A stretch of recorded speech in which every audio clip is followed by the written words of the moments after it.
the heart and soul of our sport, where these players strive to become who they're truly meant to be. No more break, it's time for action. Welcome to Overwatch Contenders. Welcome everybody to day 2 of the Overwatch Contenders Summer Series. My name is Dustin, joined by Moxie, and today we are in the, like we said earlier, second day of Contenders. Moxie, we're back. You know, day number 1 was exciting over here in Europe and in North America. One of the most exciting games in Contenders history happened across the pond, but over here we have some really exciting games for our viewers today. Yeah, I mean, NA had their really big hype match yesterday with Strix versus Timeless. We get our really big hype match today with Triple Esports going toe-to-toe with Twisted Minds in that second series, and up first it's going to be All Yeah versus Pitbull Storm, and I'm really excited to get to see All Yeah in action. They're always a team that's incredibly fun to be able to watch, especially given some of the compositions that they come up with curving away from the meta, but we can have a look and see how the standings are currently panning out as Twisted Minds look to rerun that same insane amount of dominance that they picked up with in the spring season, going entirely undefeated and only dropping, wait for it, 7 maps throughout both regular and the playoff stages. Yeah, it was so far. I mean, just honestly an easy run for them last season. But obviously, this season, no surprise they're at the top, and also no surprise that Twisted Triple Esports, the team that they're going to be playing against today, is going to be up against them. So obviously, one of those teams already taken that L early on, and then also, are up here towards the top, and same with Raspberry Racers. I guess the surprise for me is probably Play being up here, but I guess with strength of schedule and early on, I imagine some things will change as time goes on. And also Ex-Oblivione already being 1-1 is quite surprising too. Yeah, really surprising. Like you said, Play, one of those teams that we actually got to watch yesterday to see their debut into the Contenders scene after being able to move up through Open Division. Definitely incredibly promising future for that team. But unfortunately, the other team who were able to move up through Open Division, Pitbull Storm, haven't had as much success. I was able to actually take a look at their stream yesterday up against Team Peps. Looking forward to seeing what they're going to be running out with, but we can have a quick look at the competitors that they're going to be up against first, because we really do need to break down this roster from Oya. If you're not familiar in the Contenders scene, the composition that this team comes up with is not going to make a whole lot of sense to you, but this is just players playing what they love, the heroes that are on their niche picks, and more importantly, we have a reunion to talk about, Dustin. It has been so long since Hot Babe and Cool Boy got to stand shoulder to shoulder on that support lineup once again, as Abs had moved away to the collegiate scene to play for Fisher Esports. But this season, he's back. He's back. I mean, it's nice to see them back regroup, like you said, together. They're already off to a great start. I mean, this team has been, last season, I would say in particular, it was their top 3 seed, top 4 seed in the in Contenders. So obviously, leading into this year, already starting off 2-0, off to a great start for them. Meanwhile, like you said, for Pitbull Storm, Moxie, I mean, you watched him yesterday's. What was your biggest takeaway from that matchup versus Peps? I mean, what do they got going forward with their lineup? I would say a lot of flexibility to come through. But it's really strange to see actually that Tread is going to be on the starting lineup, because Pitbull Storm yesterday liked to play a lot of Blur, who would play both the Winston and the Reinhardt. So I feel like this is a team that's going to be trying to field a little bit more towards the D.Va, understanding the roster that they're up against. Oh yeah, Kaya does start off on that lineup. Kaya does play, well, predominantly the Junkrat, right? A little bit of Torbjorn, but 95% of the time it's going to be the Junkrat. So you want the D.Va defense matrix, or even something like a Zarya bubble, to maybe be able to pocket some of that damage and make sure it doesn't find an early pick. Okay, well, for Pitbull Storm, obviously locking with this setup instead. And, before we watch their series, do you think that, in particular, I mean, do you think that some of their players have started to potentially flex away from what they're used to? Because I can't imagine they have, right? I mean, obviously you got Kaya in the game. They have? Okay, all right, well, explain. It's actually really interesting to see. Oh, yeah, because yes, their DPS and their support lineup is still pretty static, but it's actually the tanks. It's not so much Chasm as Isaac, who's been able to flex towards a whole lot of other things. Up against Peps yesterday, I believe he played Orisa on Midtown, and then actually flexed onto the support lineup to be able to play things like the Brigitte and the Kiriko. So there's a lot more flexibility available for Oya, and I think that's honestly really going to help them out. The fact as well that we're going to have Love on that DPS lineup for them too, so that you do have a little bit more flexibility in terms of what DPS you can go to. So if the original game plan doesn't work out so much, you can at least go back to spawn and change a couple of things up. Something that in the past has been a problem for this team to deal with. Yeah, you're right. I mean, we'll see how they actually come through today. Meanwhile, the first map we're going to be playing on is Ilios, and it is interesting they mentioned no Chasm, obviously, and instead of rocking with a lot of Isaac for the side of because on this map you would think maybe even the likes of a Wrecking Ball would be solid, but I guess maybe with Isaac in the lineup you could see a bit more of a mainstay with anything besides that Wrecking Ball hero. You could also see a Hog, because Oya did notably actually play Isaac onto the Roadhog on push yesterday, and Ilios is known, has its custom modes for a reason.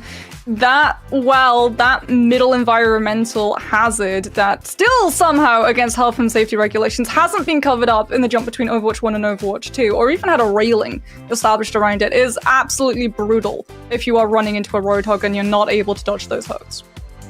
Yeah, maybe they gotta add like a jump pad at the bottom of it. Maybe add the Oasis jump pad at the bottom of the well to save everybody from falling down there. But, you know, obviously we have a little bit before the game starts, and as both teams kind of getting ready to go. And it is interesting that, why do you think this is that they're not playing at least first map on a map where you would think on control? Why do you think that I mean, you already explained why, but I feel like the strengths of Chasm are quite high, right? Obviously running the Wrecking Ball, a lot of people don't know how to play against it.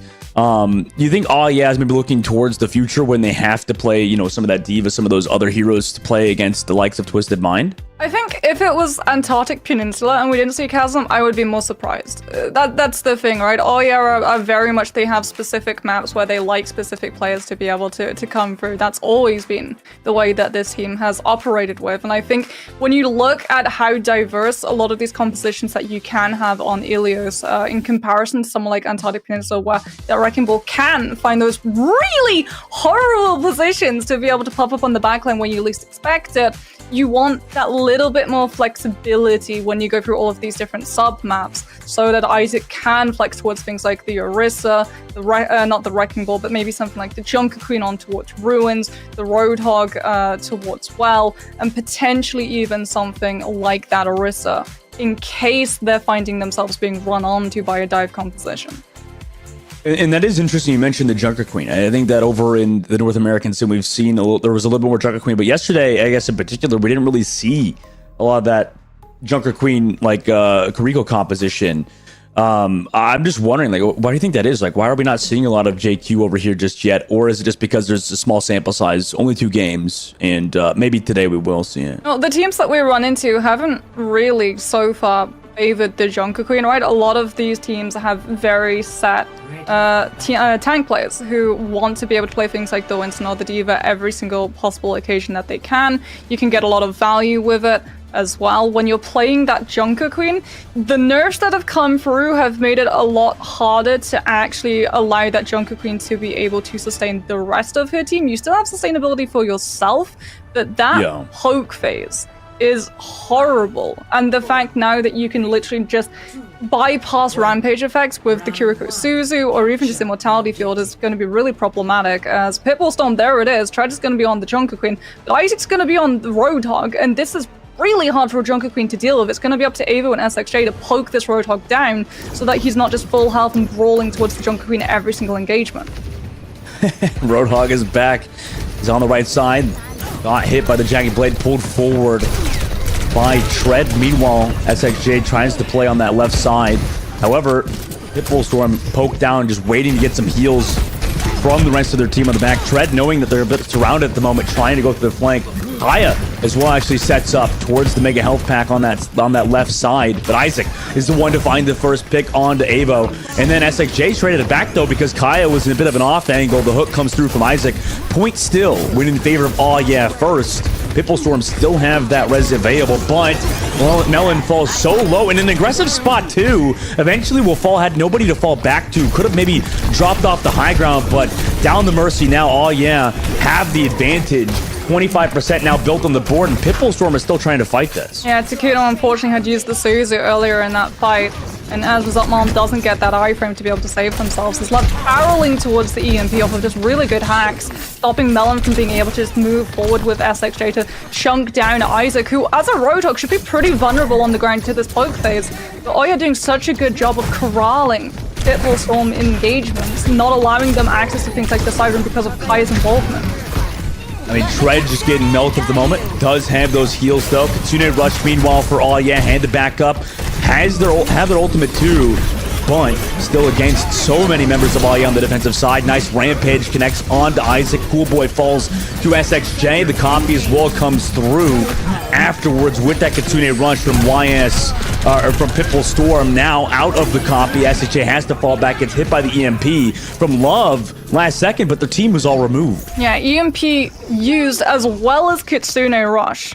So your avenue of engagement for this next fight is either going to be that Ant Matrix or the Tire. The problem is that Evo SXJ can pretty quickly just chunk it down, especially if Love is spotted out and immediately wiped off of the board. Whoa. This is where the poke phase becomes really problematic for the Roadhog. If either of these tanks aren't in control of that space when the fight begins, it's going to take them so long, such different paths that you have to take and rotate to actually safely get into the engagement without losing a player like that again.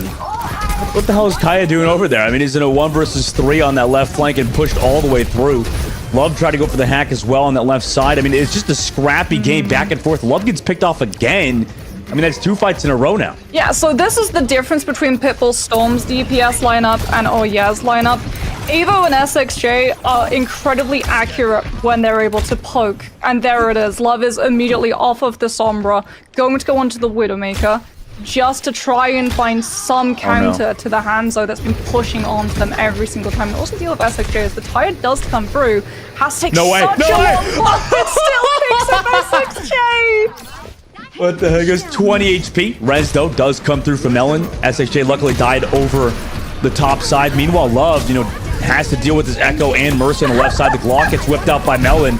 And nice kill from them, but Kaya eventually will find Melon in the sky somehow. Meanwhile, towards the point, Kitsune rush from Takuno. Pitbull Storm have the advantage. Now try to press it.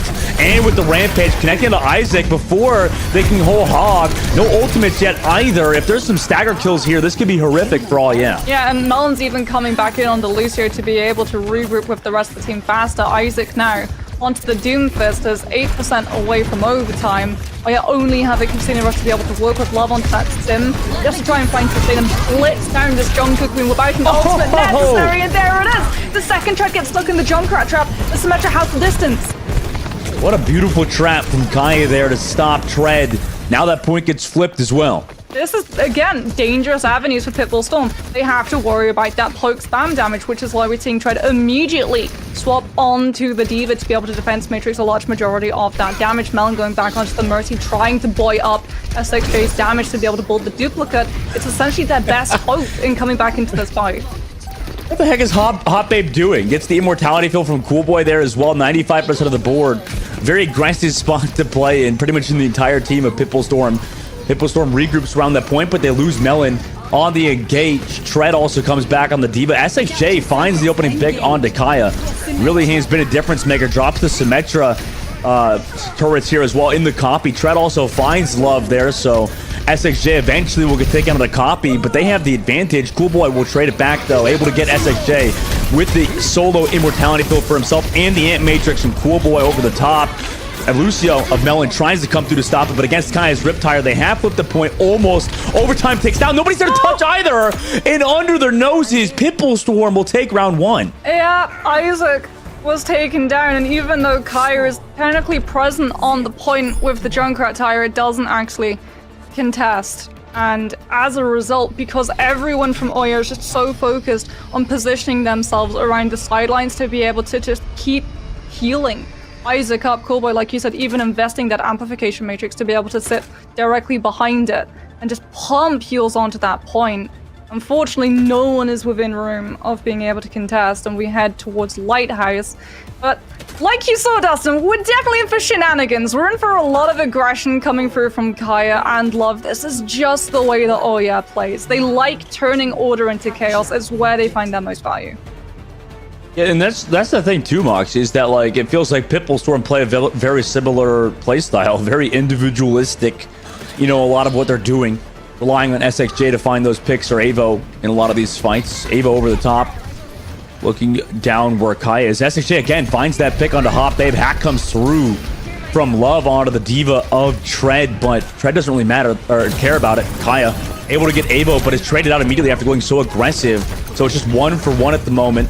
Or 2 for 1 rather. Pitbull Storm rotated to the point. D.Va v D.Va here as well. Tread does have the advantage. Melon also gets the res onto Avo, so they're all back. All yet now have to kind of retreat and give up the point. Well, Hack does come out onto SXJ, but the Echo is still being able to close up the distance and does the damage. However, Kaya is able to find with the Junkrat mine SXJ. This is what we've seen from Kaya season after season after season. We'll just punish Bars and Echoes if they get too close. Yeah, Love spamming down onto Pitbull Storm, getting them all low onto this left side as well with the rest of the team. Kaya on that point is a menace. Hard to deal with. Oh, yeah. meanwhile, have flipped the point, and they're going to win this team fight. Yeah, Melon now just going to have that Valkyrie to get Pitbull Storm back into a position. SXJ coming into that duplicate as well, but it's the EMP that you have to worry about, right? When you prioritize this glass cannon in terms of your sustainability by not having an Ana or a Baptiste or even a Zen, you have nothing to deal with EMP outside of positioning and mobility. Have to go up the high ground for now. Oh yeah, Hot Babe looking for that damage. Love still setting up that EMP like you mentioned. Setting below, but very mobile comp that Pitbull Storm is running, so it's hard to set this up at the moment. Tread actually finds Love as well, get the translocator. The EMP came through, but the Valkyrie still comes out. SXJ is taking out the Immortality Foe, gets the copy, and throws his own, so they chase down Cool Boy with Melon, and also have that support there as well. Astro to the point, has damage as well. Take down Isaac if they so choose to. There's the Diva Bomb from Isaac towards the point, but has the cover to play around. Isaac's Diva Bomb actually got a kill too, and Melon fell to Kaya's Riptire earlier on. Isaac able to get SXJ, and oh yeah, hold on. And it's a long fight too. Because when the EMP comes through, it's not an immediate win. It is staggered kills, staggered ultimates, and as a result, oh yeah, have been able to accrue 64% and counting. As Hot Babe is literally just spawn camping to delay Pitbull Storm. Again, this is what I mentioned. Oh yeah, the second that they're in control of a point or they're on a defensive hub, they will continue to throw themselves at you as you come through from the respawn to buy themselves more time and more objective. Hot Babe swift step away, and SXJ is able to find Love again. Melon still is live, is the target of, yeah, Isaac's able to get Melon though, so it's a 1-for-1, no res available now. Onto the point, Cool Boy goes with the Ant Matrix. They're able to find SXJ with Kaya. Meanwhile, Diva Bomb from Tread committed, only gets the Ant, or Immortality, but actually gets Isaac's mech as well. And Ava, with the Pulse Bomb, is able to find Kaya. Really a big component onto why Aya has been holding onto this point is because of Kaya kind of hovering around the objective. Love able to find Takuno, but Treads finds Isaac. Hot Babe now has to back up as Pitbull Storm has reclaimed the objective. But they can rubber band. Love has got EMP. Pitbull Storm are down players, and you can see Love wants to take the fight. They go on the point.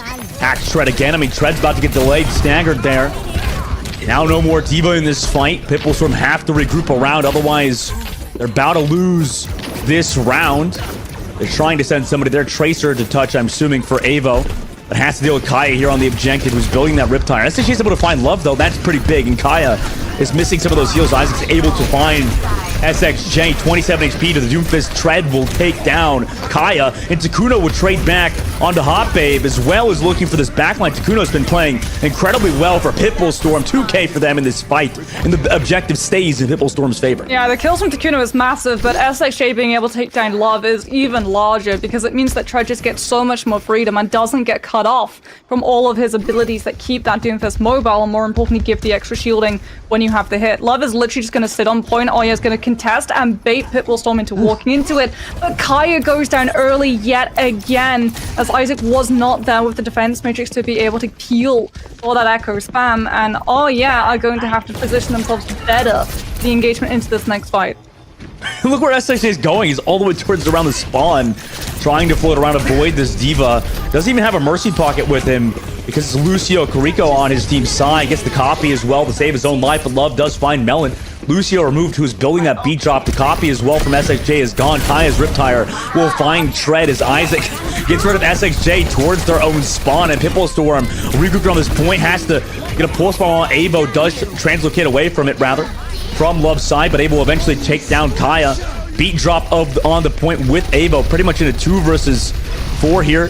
We'll have some support eventually from Tread coming back. Also, Ant Matrix committed from Cool Boy, but a little bit of disruption happening on the outside. Pitbull Storm do have claim of that objective. Have not given it up just yet, so it's 99-9. Cool Boy will find SXJ though, so no more Farah for the sign of Pitbull Storm. Avo able to find Kaya, though. It's a 1-for-1 again. Tread to the point. They almost get the overtime touch, but Isaac's able to get Takuno. Cool Boy now has to run away. It's only relying on their team to find the kills now. Love able to find Melon. Pitbull Storm slowly losing this again. But the UMSXJ back. Avo is able to get the pulse bomb off before they die. Tread finds one. Avo finds Love again. And this fight is happening for so damn long. Avo delaying it out. Will grab the mini health back on the outside. Surely recalls away. Trying to keep this overtime going, but Cool Boy will eventually find them. Nobody else can touch either.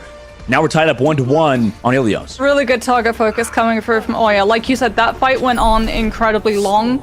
And if they hadn't been able to target focus down Pitbullstorm's squishies, SXJ would have been able to pull the barrage in absolutely no time. So honestly, that prioritization of using the Amp Matrix, not just to heal all of your players on the point and keep it contested, but to also threaten the space for that bar and be able to lock down that pick. And even when you see the Amp Matrix removed and SXJ return, Love is on them. Going for the hack, making sure the nail gun is able to keep a track of when that shift comes back onto cooldown to be able to catch that aerial jump from the bar and finally claim the pick. Oh, this is messy. This is scrappy now. Moxie, we're going over to well. Do you think we see the hog again? It looks like it. Yeah, that's not even a rhetorical question, Dustin. It's not a hypothetical. It has to be the Roadhog, right? Isaac is going to be looking for these hooks. SXJ going to be there on the Farah. Has to be careful about the barrage, especially with that hook being able to immediately grab the Farah when she's close. Love trying to go for some early poke hands to translocate around back towards their team's side. Meanwhile, SXJ on that Pharah trying to poke the backline of Oh Yeah, sitting behind them. Point though. Oh Yeah, Isaac trying to keep it touched. Meanwhile, Tread doing the same thing. Looking for those hooks. The Diva shift is going to be a big thing that's going to keep Tread alive, avoiding from falling in the middle. Really hard to find those kills via, environmental. Isaac now flanking around the backside. He's taking a lot of the space. SXJ's though takes advantage of Aya's positioning, finds Coolboy. Avo also gets Love out of it. Missing two members now. Kai and Isaac have to play around the cage side. Kai finds Takuno in that fight as well. But there's only 3 of them here, and there's still somehow nobody's captured this point just yet. Kai is flanked all the way around, takes a direct hit from SXJ. Has to play it safe, get the health pack as well. Isaac has to give the point because they're missing some members. Pitbullstorm trying to regroup around it. Kaya gets picked off at the very end of it. Hot Babe using a Suzu to avoid falling down. Swift step towards that point as well. And Avo gets removed from Love and Hot Babe. Isaac also finds Tread as well. And somehow, at the end of it all, Oh Yeah, will claim that point first. Yeah, Pitbullstorm trying to play around just how slow and immobile that Roadhog really is, with SXJ going for the backline and these hits onto Coolboy. Has worked. They've won in terms of ultimate economy for that poke damage, but unfortunately, they just don't have the burst as a result. The Farah is not there with the rest of their team, and they don't have the means of being able to burst through that take a breather. Neither it's invigorated with that extra little bit of buff as Love sits on the EMP. Oh, almost finds such a good hack onto the boosters. Doesn't manage to cancel the barrage in time, however, as now it's just SXJ. Boy finds SXJ out of there as well, but is traded through, and Pitbullstorms will reclaim the objective after that barrage. Takuna is going to be able to have a Kitsune Rush to be able to counter Oya's engagement with Hot Babes, but the problem is they don't have an EMP to be able to back that up either. So I'd really like to see Pitbullstorm try and bait some of these ultimates away from Oya. They have the means of mobility to be able to disengage safely outside of things like Amp and the Rush. Right here, works for the point. EMP onto the members of Pitbullstorm from Love. No kills just yet though. Kitsune Rush has to be committed from Hot Babe. Love falls incredibly low. And SXJ, meanwhile, flanks towards the back of the Baptiste of Coolboy to prevent that Ant Matrix from being used on anything besides themselves. Takuna is able to find Kaya as traded out for Avo. Still a lot of damage coming through SXJ until Coolboy shuts them down in the sky. Melon can't go for that res either. Coolboy tracks them down to the air, and Oh Yeah will recontest. Baptiste is technically a hit scan. Especially when you have an amplification matrix on the mix. Coolboy taking down SXJ every single time and putting pressure on this Farah too, so doesn't really get to find the value that you should be able to have when you're able to play the distance away from that Roadhog hook and chunk Isaac down from afar, and as a result, Oya's stall potential on this point is absolutely massive, especially with Kaya coming into this next fight with a Junkrat tied to delay Pitbullstorm's aggression even longer. Isaac now backs up. Riptire still ready to go. Pitbullstorm tries to come through to touch the point with Tread. They've almost got the flip, but somebody's there to touch. Meanwhile, Kaya is setting back up to the Riptire. Now has it out on the field. Isaac as well, building towards that whole hog in the cage side. Looking for some pressure for Kaya's Riptire. Swift step away from the tire. Actually might potentially run out. And there it is. Nice avoiding of the Riptire from Pitbullstorm. Just running away from any potential deaths. Meanwhile, a whole hog from Isaac at the point. Gets stickied on that engage, down to 20 HP, gets the Suzu and the Immortality Field to continue the whole hog. Meanwhile, Barrage from SXJ in a very aggressive position on the Cool Boy finds them as well. No more Baptiste after the Immortality Field was used on the Isaac earlier on. SXJ probably well aware of that. Now comes through on the Love and Isaac, but gets EMP'd in the sky. Does have the puck to stay alive, though. Meanwhile, Kaya is able to find Avo. Kitsune rush here on the backside. Kaya trying to play anti-air at the moment, looking for SXJ, but will be stuck towards that mini sign. Will get removed from SXJ in overtime now. Pitbull Storms get the rents as well. Melon on to Avo, who died earlier too. Kaya, oh yeah, in a bit of a deficit at the moment. They do commit that Kitsune rush. Isaac comes back to the main side as well. Will remove Tread from the mech, so no more Diva in this fight. That could be huge for Pitbull Storm as they try to reclaim the objective. They actually claim it, but SXJ's found Cool Boy. And oh, what a boop from SXJ onto Isaac into the well.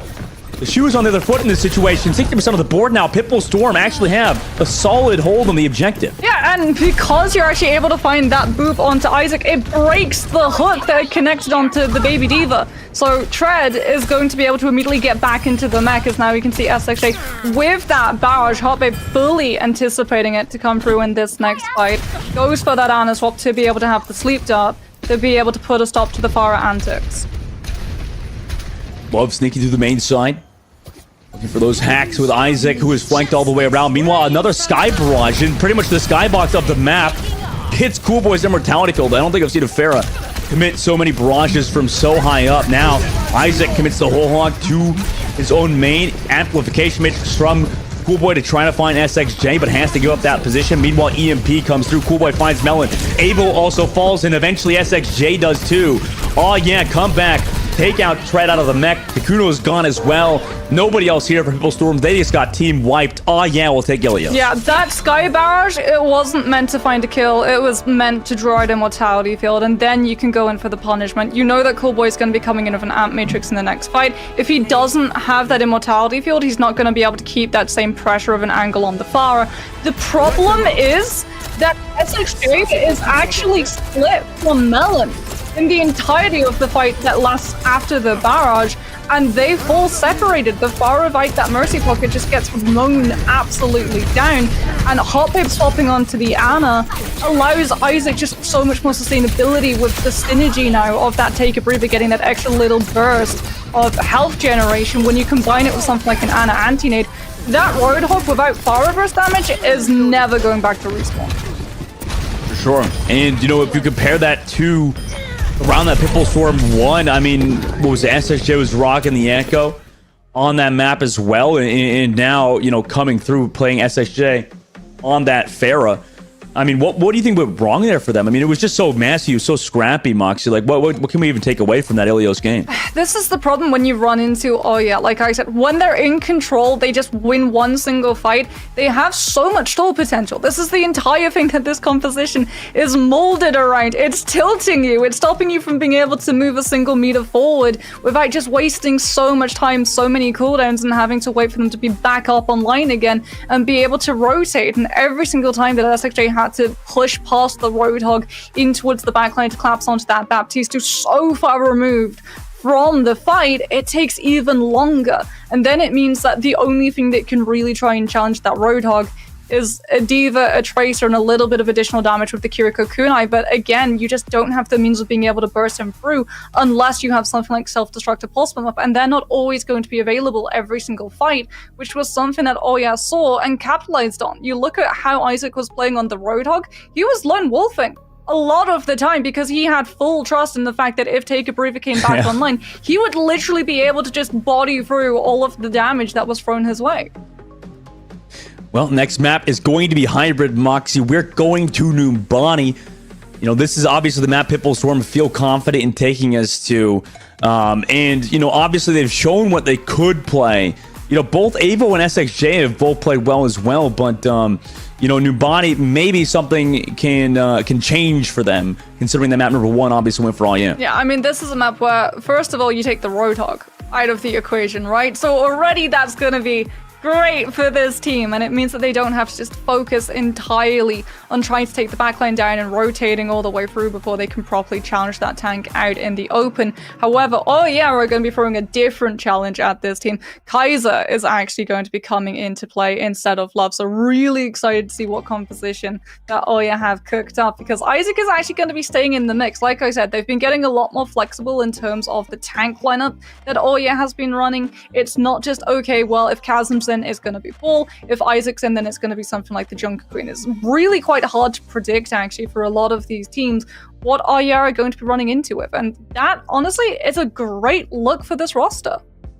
Yeah, I like the return of the K duo. You know, we used to have, was it Ken and Kaya before? I mean, now we got Kaiser and Kaya coming through, and you know, I'm curious to see if it actually works out for him. Nubani is obviously a map where, you know, I gotta be honest, Moxie, are you surprised to see Kaiser back in the lineup specifically for Nubani? Because I mean, Kaiser's a really good Mei, but you know, what other heroes potentially could they play for a map like Nubani that would maybe make up for, I mean, they're probably not a deficit, they probably have a reason for this, right? So like you, I'm a little bit surprised, because I would have expected Love to maybe stick in the mix, because there's a reason that we're going to Nubani, right? 100% Pitbullstorm identified, okay, they struggled against the Echo composition because we were able to drop down and immediately chunk those players low enough and then move on to the rest of the team.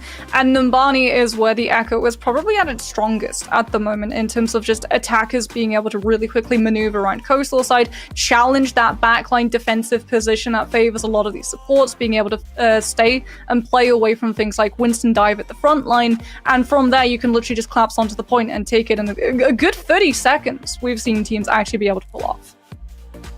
Okay, let's see if they could pull it off on Nubani. You know, Moxie, I think that this game's obviously a bit scrappy. I would say that this is probably our first, I mean, yesterday I think we had some wild stuff with Reinhardt, and a lot of those different compositions, but now we're really getting to a lot of these compositions that are very sporadic. If you want to let us know what you're feeling about the Overwatch Contenders Summer Series, make sure to use the hashtag OWPTP2023. Wow, were you laughing? Oh my god, that's why Kaiser's coming into play. They're gonna Maywall Isaac up on the Roadhog so that he can actually contest the high ground. Hey, wait, does the Maywall reach there, though? That's the, does it actually... Oh, but there's a ramp, though. I don't even... Huh? No, I don't think I've ever had to say that I'm gonna have to color cast a Roadhog on Nubani. But here we are, and I love the fact that Ava was on the Hanzo, and he is just waiting with a Sonic to be able to read what Oya are actually going to be running out with, because they are seeing that substitution, and they're going, wait, what? Let's see if it actually works out. Oh, yeah, now. See, they probably have to go with the main side, right? With this composition. They send the Roadhog there. The main also with Anna Baptiste as their backline duo. Still sitting in the main. Kaiser is ready to go. Kaya comes from that flank, though. Waiting to do it, but now comes back to his team, noticing the Echoes kind of checking that front. There's the Maywall from Isaac. The hook comes through. It was on top of the car. Oh, I see, because the car edition on Nubani. Okay. Well, that actually eventually runs out. Kaiser will be removed from Avo, though, immediately. Isaac also gets poked down, has to run away. Yeah, so here's the problem. Like you said, the way that the Maywall is actually high enough is off of the ceiling of that Jeep. And as a result, the Roadhog hook, not in much distance to be able to hook a squishy. The only player, Pitbullstorm are actually positioning really smartly around the strategy. The only player who's going to be in hookable distance is Tread, and the D.Va mech can withstand it, as we're going to see SXJ just pressure coastal sides so that Oya aren't able to find that wraparound. But Cool Boy's able to find Melon, too. I mean, really has been a force to deal with at the moment for Pitbullstorm. Meanwhile, towards the point, SXJ melts Isaac.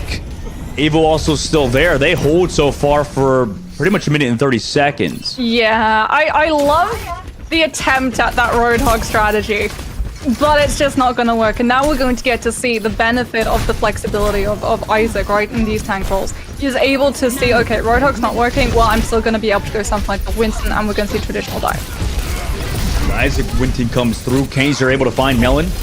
Nice pick off from them, but SXJ gets Cool Boy. Isaac jumps into the open trying to find this Echo. Jay gets the copy, though, onto the Winston of Isaac. Kaya also gets the Nano Boost and slept and antied on that back line. Meanwhile, Tread's able to find Hop. They had Kaya still, regardless of what happened to them, able to find Avo.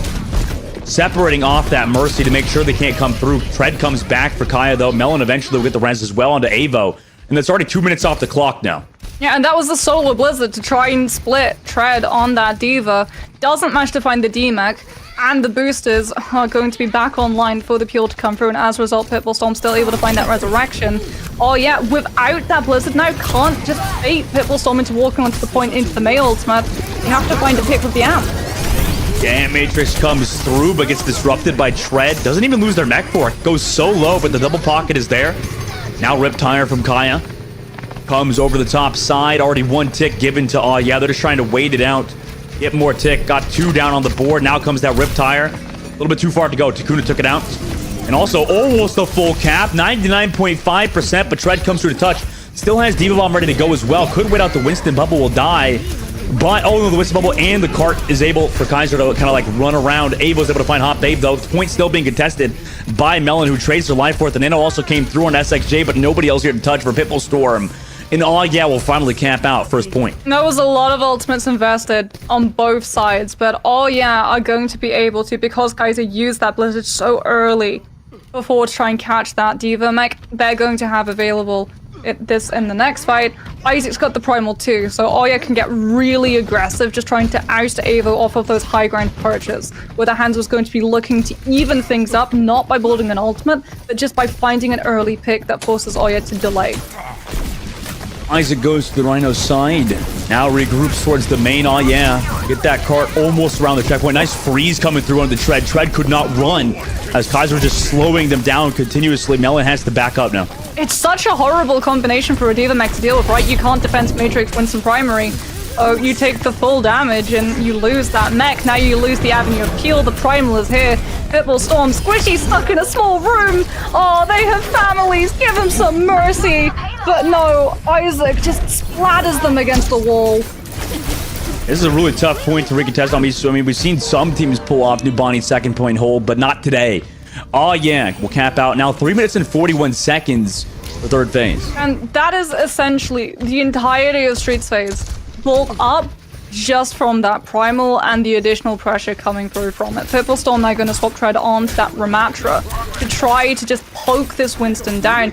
Isaac actually swaps onto the Reinhardt. That's going to be really interesting. He is going to be able to charge this Ramatra and potentially find a Squishy without being able to do anything about it. In terms of poke damage, this shield is going to be an absolute smithereens. Kaiser kind of flanks on the left side, looking for Takuno, but nice job from them to kind of avoid the shots. Kai is still launching in a lot of those grenades via the low ground as well. Hart is really not stopping. Isaac's played, you know, pretty much mystery heroes up to this point, it feels like. Cool Boy copied on the backside from SXJ, who wants to remove Cool Boy, but Cool Boy takes advantage of that duel, able to get that copy out. Avo also finds one, but Hot Babe is able to get Tread. Nobody here to contest now. Nano Boost onto Cool Boy of all things, just to contest this objective as well and continue the damage that he's pumping. Hot Babe is able to find 3 in this fight too. Kaya drops Riptire from spawn, and Isaac's dancing. Isaac is literally dancing. Bro does not give a hoot at the moment. Even Anthony, he's still dancing. He dies for it too. Are they just trolling?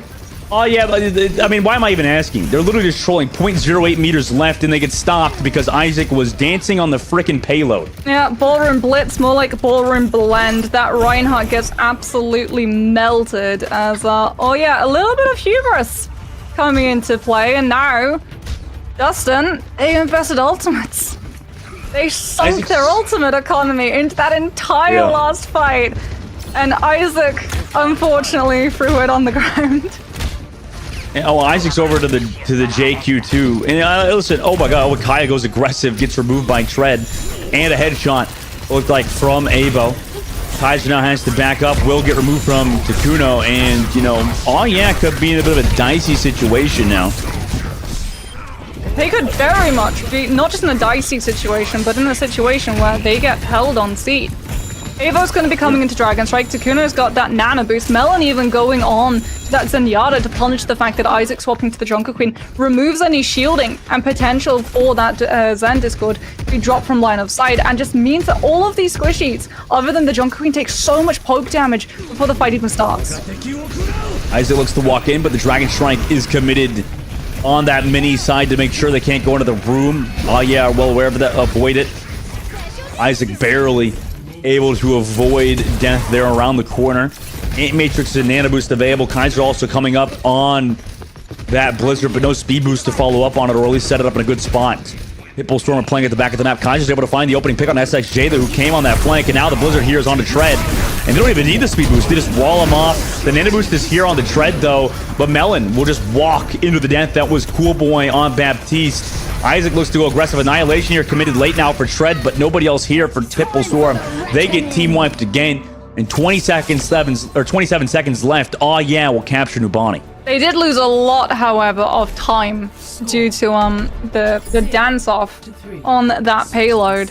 27 seconds for a full push of Nubani, however, not overtime, so definitely nothing to sniff at. As we can really see, like I said, this roster from Oyer is probably the most flexible it's been since we've seen them in their beginning runs of Contenders. And it really is allowing this team to be able to flourish. You don't necessarily need to change your DPS nor your support, but if you're able to change your tank, you get a lot of different tempos for both Taser and Kaya to be able to take advantage of. Now, oh yeah, obviously going to that defensive side against Pitbull Storm now. Who, you know, Moxia, they have to really go to the drawing boards now after, you know, dealing with some trolling from Isaac at the game. I can't believe that he really did that in the Contenders match. That's... He's being called out in match chat. What, by the admins? No, by the players. Oh. The substitute tank for Pitbull's Blur was calling Isaac out. Hey, listen, man, show some respect to your opponent. You know, I'm just kidding. I don't, you do whatever you want in your games. You're here for it. You cannot tell me that didn't put a smile on your face, Dustin. You are 100% who that was aimed at. No, it did. I'll be honest. It was, I respect it. But honestly, you know, it was to their detriment to some degree. Obviously, they still capped out, though. So, really, at the end of the day, that's what matters. And Pitbull Storm, Moxie, now on their offense. Another similar comp. Still going to be on that main, so Pitbull Storm basically can't really go for those small room angles. I mean, you're obviously not going to go for them when you're up against something like the Junkrat. And when you have this D.Va, you're essentially just trying to move around places like main road, be able to challenge that high ground. So I like that Isaac's on the Winston to be able to match Hyper Dive. Yeah, Isaac sitting over the top right of the objective. Meanwhile, Avo and the rest of Pitbull Storm. Can I get him some space here? A lot of spam coming through from Kaiser, just using the May wall to set up in a bit more of an aggressive spot. Isaac gets poked down as well, relying heavily on the back line of Hot Babe and Cool Boy to keep them healthy. XSJ still looking for the engage, but it's Kaya to find Kuno early on. Counter comes through from Isaac back towards where SXJ is to make sure that Mercy gets taken out. They dive on a Melon, knowing Melon can't really run, but they do avoid that death for now. Kaya actually kills Melon with a death trap, or with a Junkrat trap.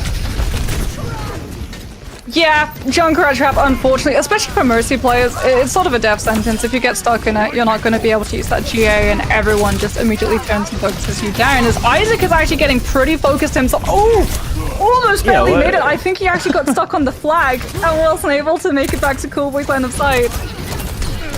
What the heck, man? Isaac going a bit too far past the bus, obviously, but, you know, still has close spawns. You know, only at worst probably give up 2 ticks. Now an engage happens from SXJ, though, with the Nano Boost. No kill found yet either. Now able to find Hot Babe. Cool Boy not able to give them the immortality code. Kaiser hits that headshot on the Melon, trying to play around this Echo. Kaiser can keep doing whatever he wants, it seems like, on this Echo duel in the sky. Will actually drop a Blizzard aggressively as Kaya is able to get to Kuno on the backside. Also, Avo goes solo. Will die to Cool Boy here as well. So although Pitbull Storms get the copy and have Tread still alive with SXJ on the coastal side, they're still missing a majority of their team. Isaac will die to SXJ's copied Blizzard, though. Tread also get immortality filled for Cool Boy, who has the Nano Boost and the Amplification Matrix, able to get SXJ also on the Tread.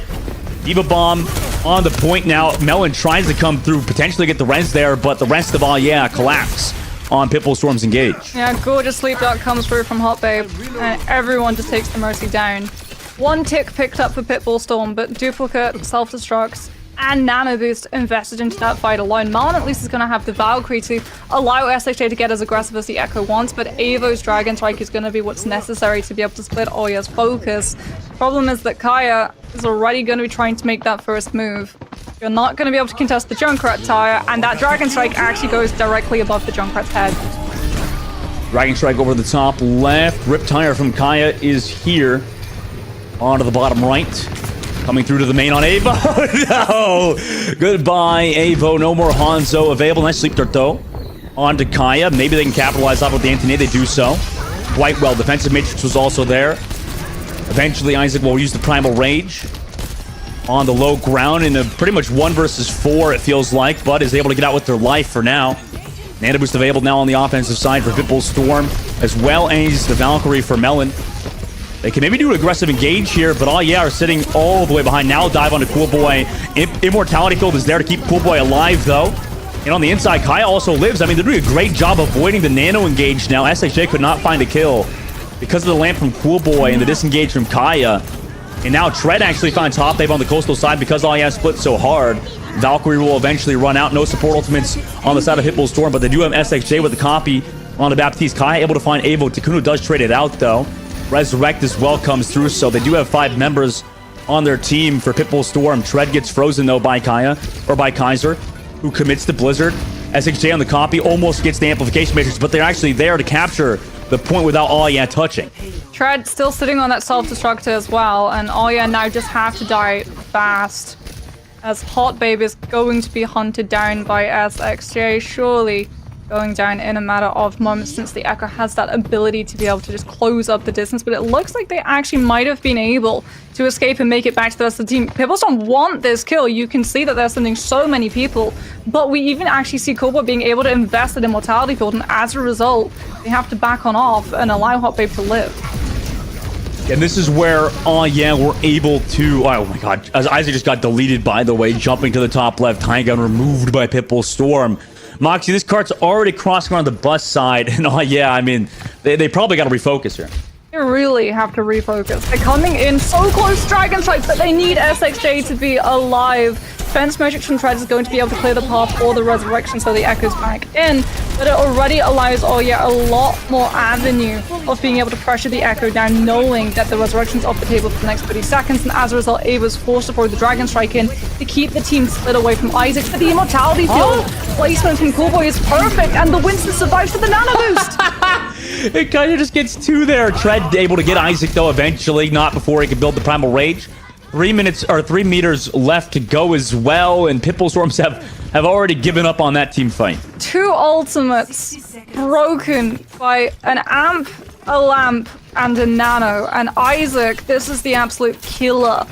Isaac didn't have to use Primal. As we head towards final fight territory, all you have the means of being able to sustain long enough for Kaiser to be able to build Blizzard, or rather Taya for them to be able to push through as well. And Takuno has the nano boost, but you send it onto Tread and you're only really going to be damaging one person. Isaac gets the cleave to connect onto all of these players and pressure this Anno to using it early. SXJ able to get Hot Babe out. Ava also finds Kaya, and they have the nano player. They did use the nano play in that fight. Also, Tread eats the Blizzard from Kaiser. SXJ is able to get Cool Boy. And with 16 seconds left, Pitbull Storm come back and claim the 2nd point. Absolutely huge defense matrix comes through from Tread to be able to deny that Blizzard, stopping Pitbull Storm from being able to group up and continue pushing onto that payload.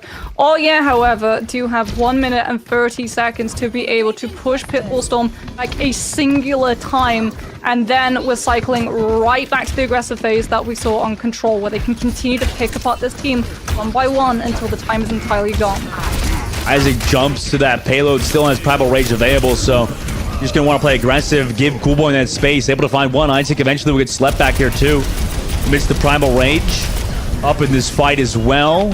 Pitbull Storm is just kind of coming back for that Winston to make sure he can't get any kills, but Isaac able to just jump away. He does get beamed down, but the heals are there for all yeah. And that means the Hot Babe is so close to the nano boost as well. Avo does manage, however, off of the damage from that absorbed Winston health bar to build up Dragon Strike. So this could be the opening Pitbull Storm need to be able to clear choke. Dragon Strike committed by Avo again. Kaya goes for that mine in the sky where SXJ was, forcing now that copy. A lot of damage came through. Riptire committed from Kaya. Comes back onto Tread. Tread commits the Diva Bomb because he got hit by the Diva Bomb, or hit by the Riptire of Kaya. SXJ able to get one. Isaac able to find SXJ over the top. Melon can't go for that res because it's a Winston. Needs to just run to the rest of the team. Actually goes for the duel with Isaac. Mono-y-mono. And Tread and the rest of Pitbull Storm regroup around Melon to give them that kill. Without Isaac, now, oh yeah, look to just stall. Yeah, Kaiser does have that block. Will use the wall as well. As the Blizzard and uses it behind the wall, so defense matrix isn't there. Well, they have to touch as well, commit overtime at the very least. Shreds here. Isaac also comes back. They have Ant Matrix towards this cart. Bubble used as well. There's the Ant Matrix, done a very aggressive Ant Matrix towards the back, but SXJ now comes through this back left side, looking for the back line. Able to find Kaya, though, on that main side. Meanwhile, Hot Babe still alive on the left. Now dealing with SXJ. Gets the anti, but gets hit by the nades of SXJ. Pitbull Storm has slowly worked their way into this. SXJ finds Kaiser as well, and oh yeah, need to regroup fast. Not getting staggers here. Cool Boy will get staggered in overtime. Isaac's got the primal. Kaya coming back in on the Tracer. Hot Babe throws away 70% of nano charge to be able to go for the swift step on the Kiriko to keep the team sustained. Primal Rage committed from Isaac as well. Anti to slow them down. Needs to stay on this cart though. 0.22 meters left to go. Isaac will find Melon.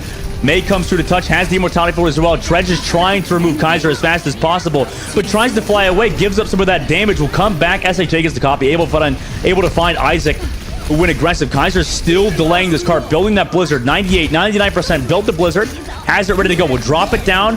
Tread commits the Diva Bomb, but Kaiser can play her on the cart, or at least has the Ice Form. They just give up. Tread just AFKs, noticing that this is not winnable. And oh yeah, will come back. SXJ has the nano on them, but the rest of the team is removed. Oh yeah, we'll just play her on this card. It's just SXJ alone.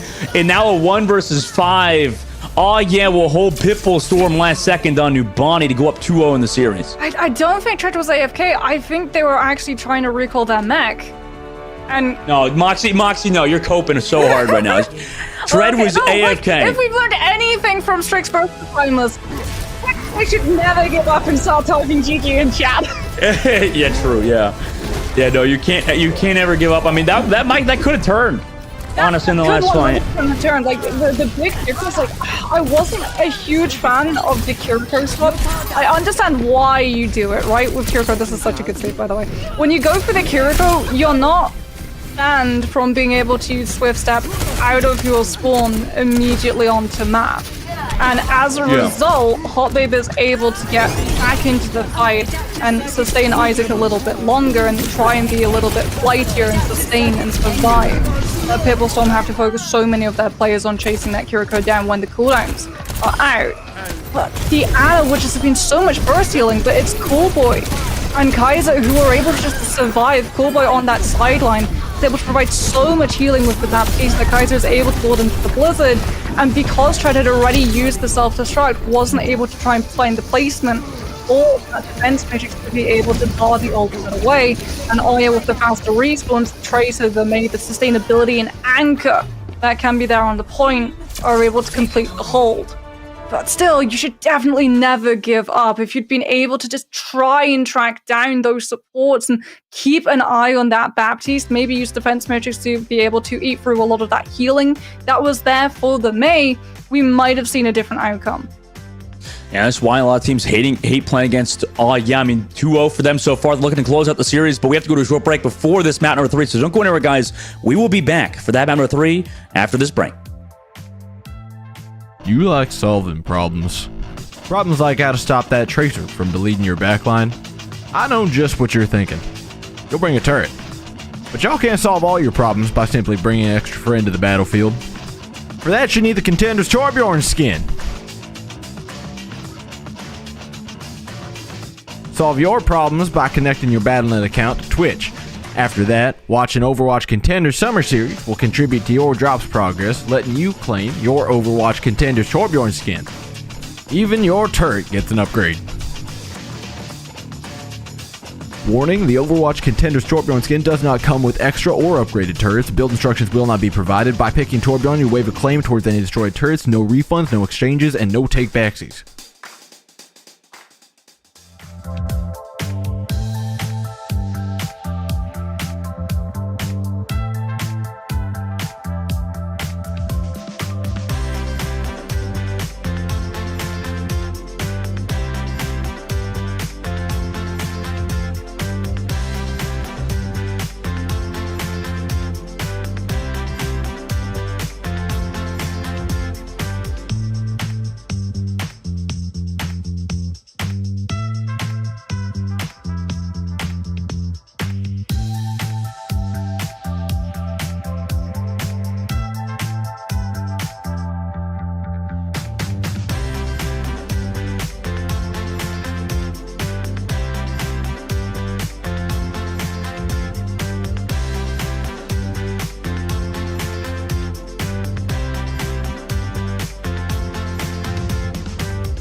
Welcome back, everybody, to the match between and Pitbull Storm.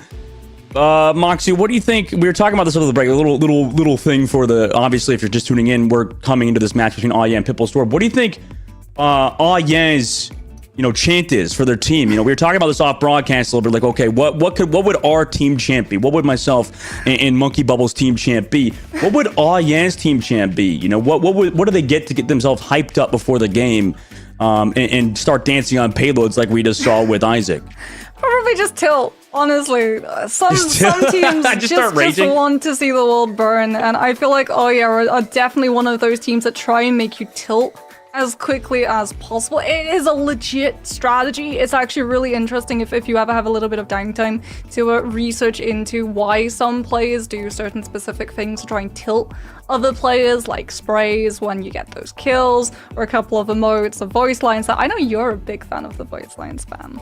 No, I hate the voice lines. Yeah, you keep pushing my buttons here, Monks. You're talking about voice lines, primal rage. I mean, what next? We're gonna talk about Moira players, something like that, and how Moira's a very unskillful hero. I mean, there's so many things. See, I'm gonna say Moira's not as unskillful as people think. Moira is... Okay, no, dude. This is the most diamond take I've ever heard in my life, Moxie. No, Moira is... in the current meta at the moment, right? Moira in current meta at the moment has... No, Moxie, no. Okay, I'll hear you out. Okay, fine. Sorry. Yeah, sorry. Keep going. Moira is a little bit complicated, not in ways that you would see in traditional Overwatch gameplay, because again, I agree with you on that account, right? You don't need to aim. You don't need to be skillful in that. But if you play things like MOBAs, you're actually going to be very familiar with how you should actually engineer a Moira, because it's all about resource management. You want to be able to keep navigating your bars. You want to make sure that your health is always going to be up, that you have enough sustainability. And there's a lot of really niche micro plays that some high tier Moiras will know that lower Moira tiers don't know. Like if you use the scroll wheel to damage, you actually build your health regen faster, as opposed to just holding down.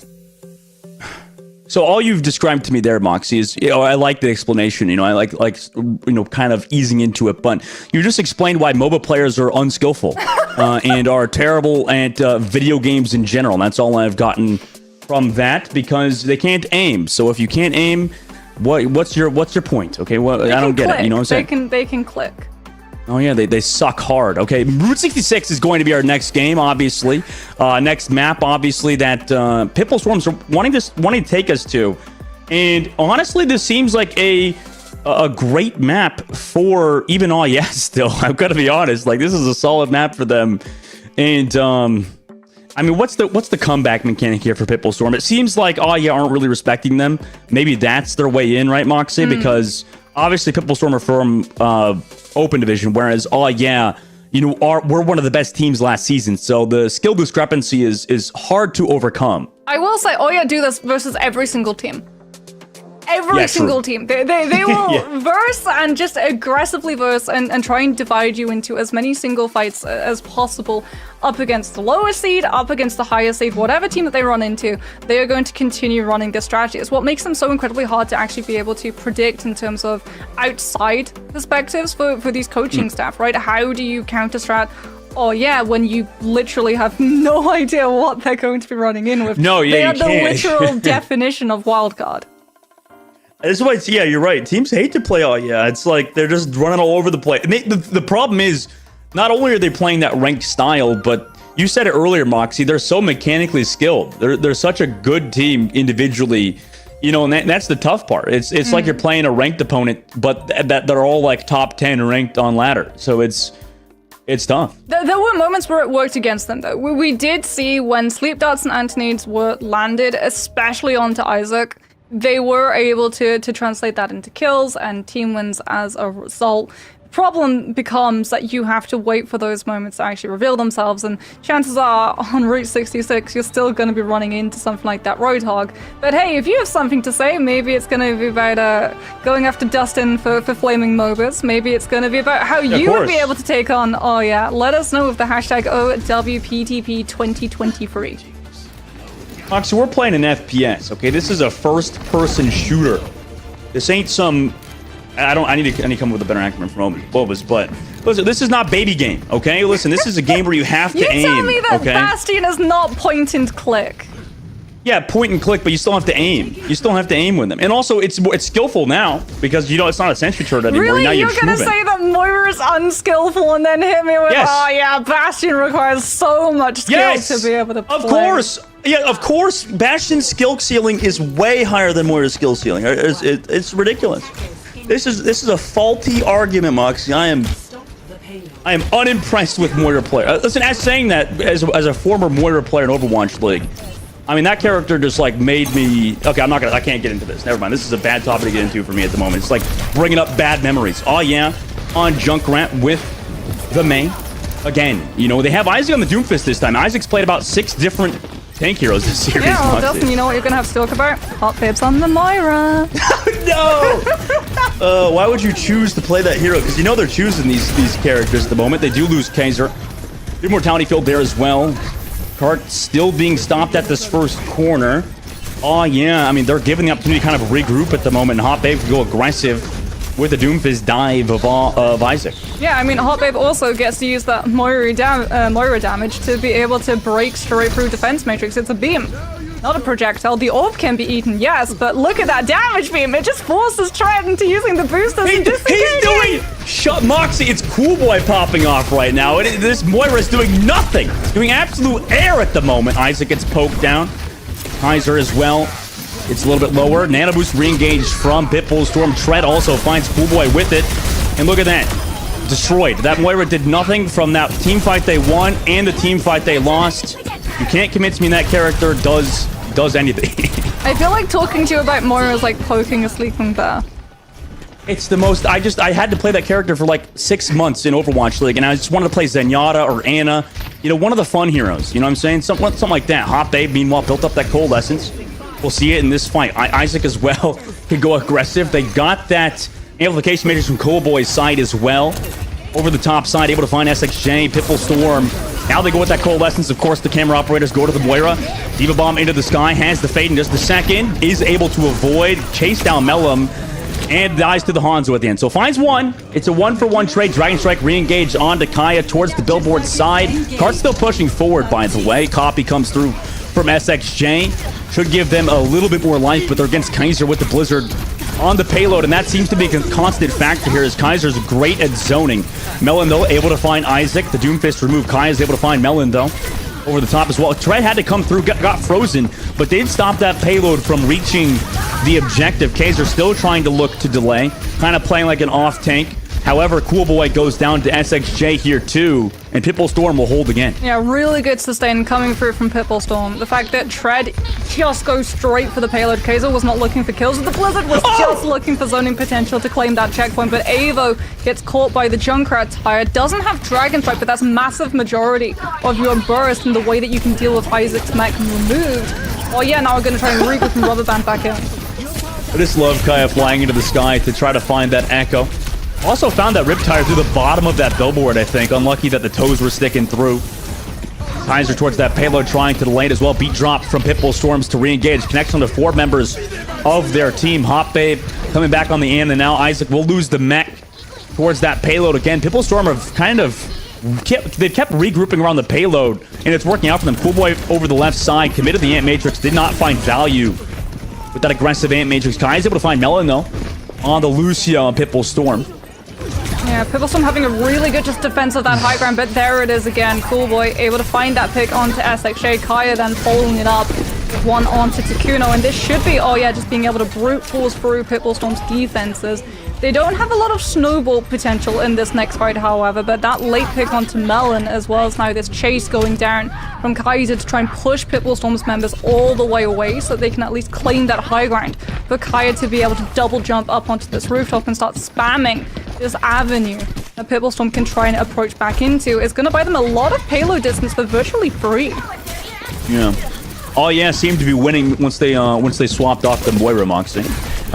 Playing towards that cart, still pushing it forward. They've got the nano in this fight. Kaya as well, building that Riptire. Meanwhile, Pitbull Storm, they do have that old thing to work with here. They're still setting up though. In this neutral fight, Kaiser takes some pressure from the backline of Takuno, backs up towards the main. They're still pushing that payload. Nobody's really touching it. Pitbull Storm giving a lot of cart space up at the moment. Almost crosses the corner. SXJ able to find one. Isaac gets the nano. on the other side. See if he finds any value, but unfortunately he's looking for Melon. Melon's doing a great job avoiding that damage. Kaya, though, able to find Avo. Riptire committed from Kaya as well. Kaiser's able to get to Kuno, the DPS of Aya, doing a lot of work. Melon tries to shoot the Riptire with the Glock. Diva Bomb able to find Kaiser even through or over the top of that May wall as well. Copy of SXJ trying to keep things going for Pitbull Storm. Will lose the copy and eventually gets chased down by Isaac. Avo now back onto that Hanzo, having to had swapped onto the Tracer to be able to contest point A a little bit longer last time. Now gonna have that long range poke. The fact that the Hanzo was gone allowed Kaiser to get a lot more aggressive with the angles that they were taking in that last fight. Now it should keep Oya being a little bit more passive, but with Avo going down, it means that Oya should just be able to find a pretty easy control of B. Yeah, nice way wall up from Kaiser as well to get maximum value, to slowing Tread down, making his life hell. You can't defensive matrix the slow. He's been walking on the treadmill. This is so rough, but does have the heals there from his supports. The May being a nuisance, by the way. Kaiser committed the Blizzard too. Gets slept by Takuno. Diva Bomb committed from Isaac. I mean, there's Chuck and ultimates in 24/7. It got Avo. Tread does trade back Kaiser. Meanwhile, Cool Boy, being the good boy that he is, pushing that payload. Kaya able to get Avo. Tread trades back Hot Babe, and Melon whoops out the Glock. Has given up hope on DPS is doing anything to take out Kaya. I think that's the third Melon Mercy kill we've seen today. He's pretty bloodthirsty on that support. It is going to be just trying to control the high ground avenues that Ava, when he gets back again, will be able to keep Oya pressured for as much time as possible. To Kuno areas with that nano boost. Potentially going to put it onto Tread just to be able to allow that Diva to be able to body through some of this damage, with Kai being so close to that tire.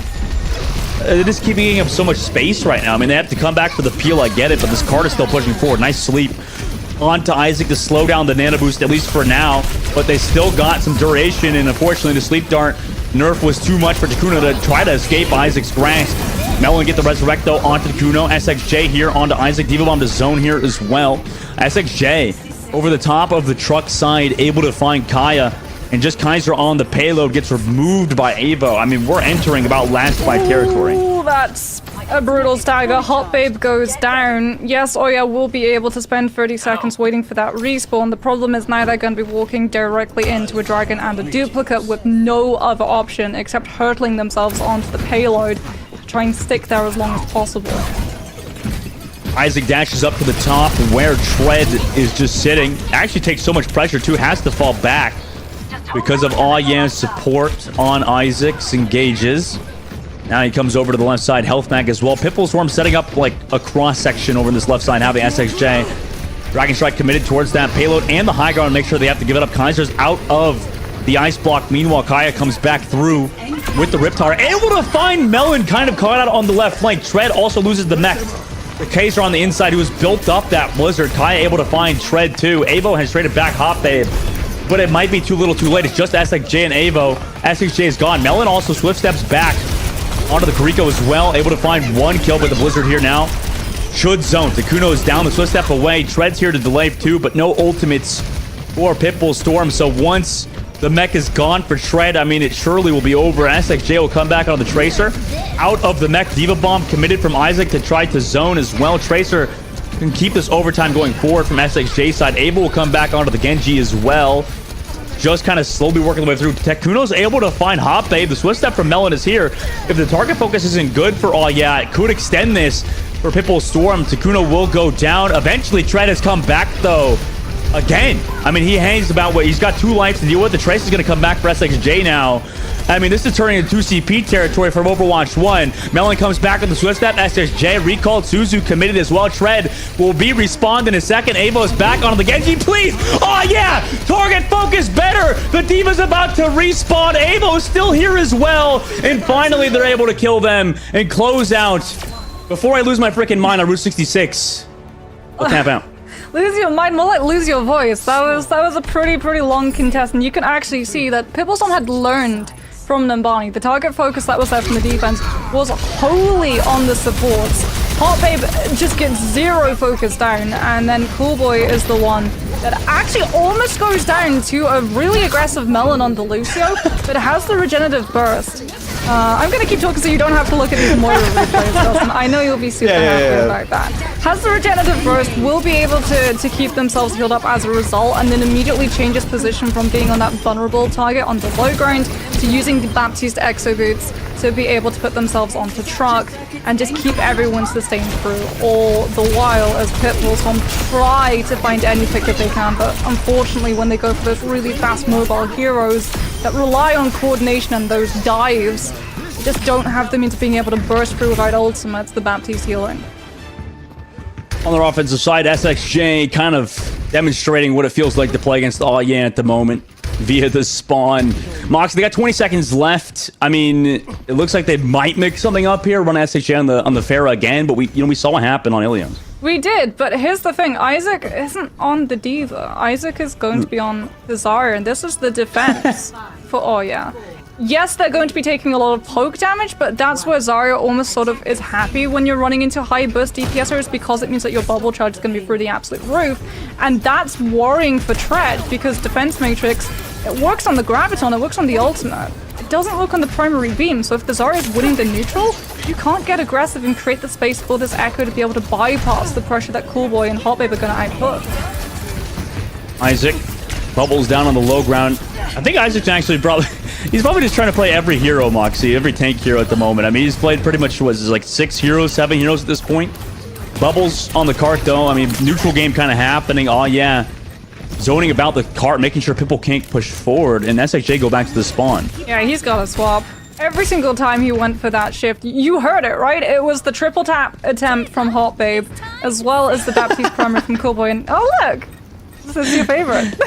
Oh yeah, she's back. The OBS, our observers are just trolling me at the moment, I aren't they? can see in comms right now that there is a lot of focus on Moira. Whoa! He just went aggressive with the bait and dead instantly to Hotbabe. Who could have seen this coming, using all of your cooldowns just to int? Melon, what are you doing? Melee too. That's always when it gets really personal.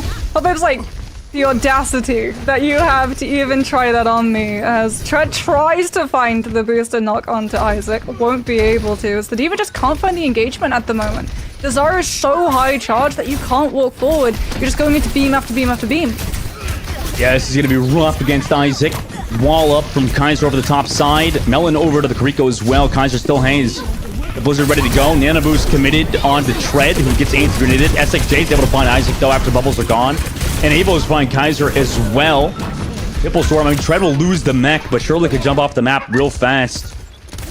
First fight win for Pitbull on their tech. Yeah, that's huge. Now, Isaac going down resets that Zarya charge. Hotbabe, yes, is going to be able to have the nano boost, and Kai's going to be able to have the tire that they'll have available to be able to stop Pitbullstorm from just being able to easily swoop down and grab point A. But Evo does have the Dragon Strike. The Sonic's going to be there, catching where the Zarya and the May come from, as Evo sends it directly in, and it's actually baited. Kaiser uses the Icebox to be able to sustain through, and that's one not removed. It is one removed. Kaya comes over the left side. Just the he actually gets a kill in a 1 versus 2, basically. Gets the Nano Boost with Hotbabe. I mean, perfect nano timing. And now Pitbullstorm have to fall back, knowing they're down 1. I mean, they have SHK on the flank. Melon's here as well. Suzu's himself. He just wants to keep playing here towards this billboard side, just sitting behind. Oh, yeah. Are we going to see the back guy? Maybe. I think Isaac's well aware of it, right? They have to know that the Kiriko... Yeah, one's still sitting on that cart. They do know that the Kiriko is still around. Isaac's not giving that position up. They're looking for him. Unless they're playing on mute. Yeah, they gotta know. They gotta know Melon's here. 2 steps away, though. I mean, that's the great part about Kariko having the immortality as well as just able to jump away instantaneously. Meanwhile, Coolboy uses their immortality field to keep Kaiser alive. Bubble committed from Isaac as well, who still has not built the Graviton Surge. Pulse Bomb, no immortality field. What a yeet from SXJ on a Coolboy.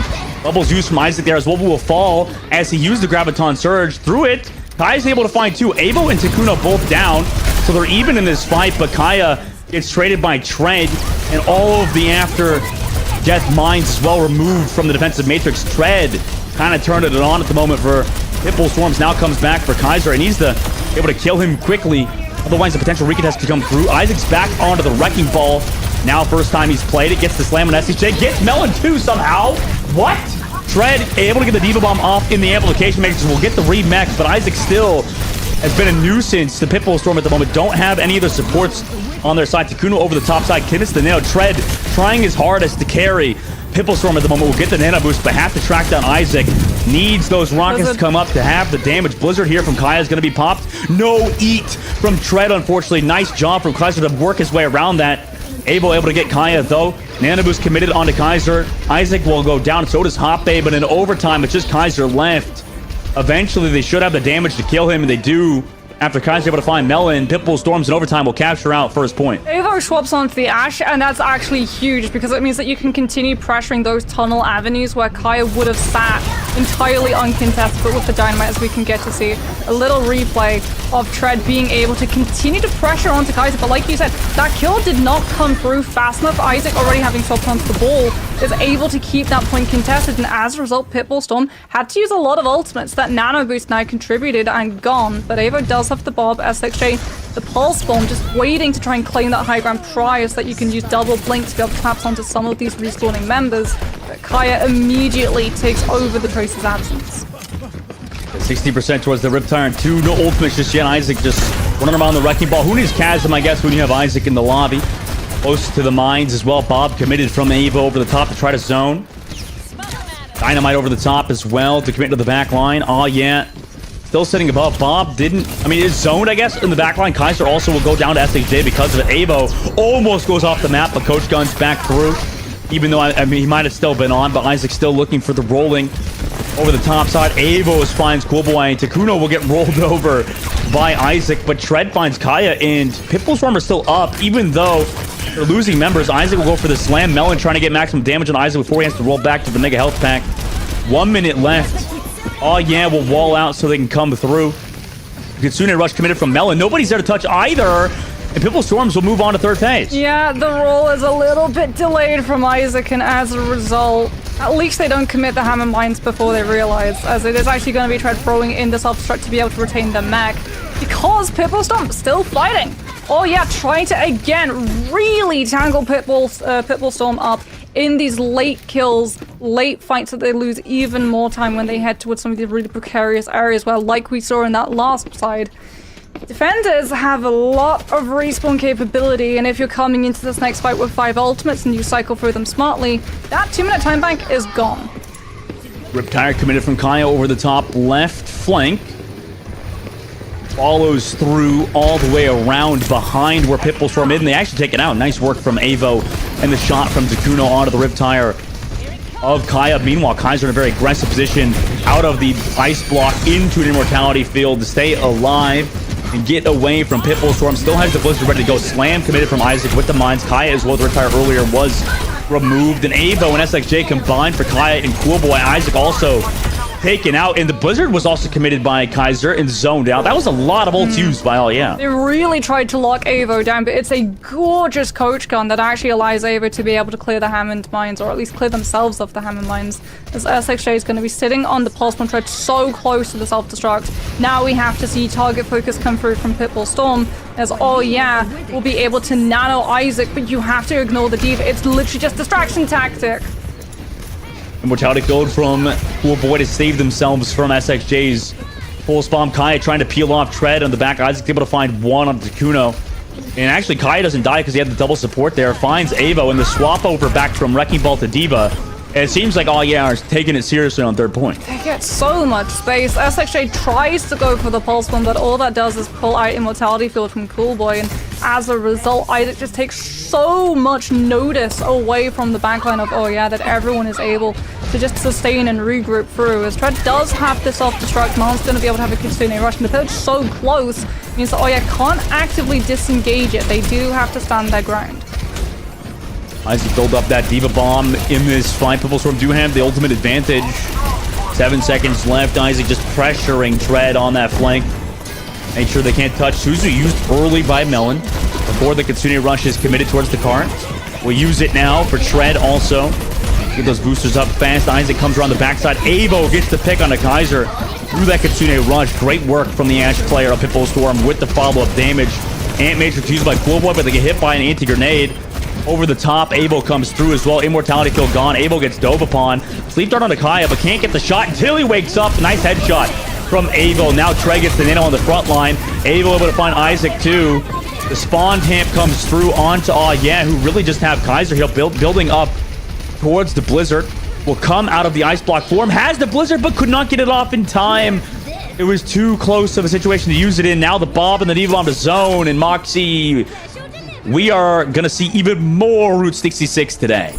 Both teams getting 1 minute in the time bank to be able to try and push it. This, honestly, in my opinion, benefits Right, this is a very aggressive team who like to pick you apart. The second that they can take a fight, they are going to take a fight. I guarantee that Oya are probably going to try and pull a train carriage defense. Maybe.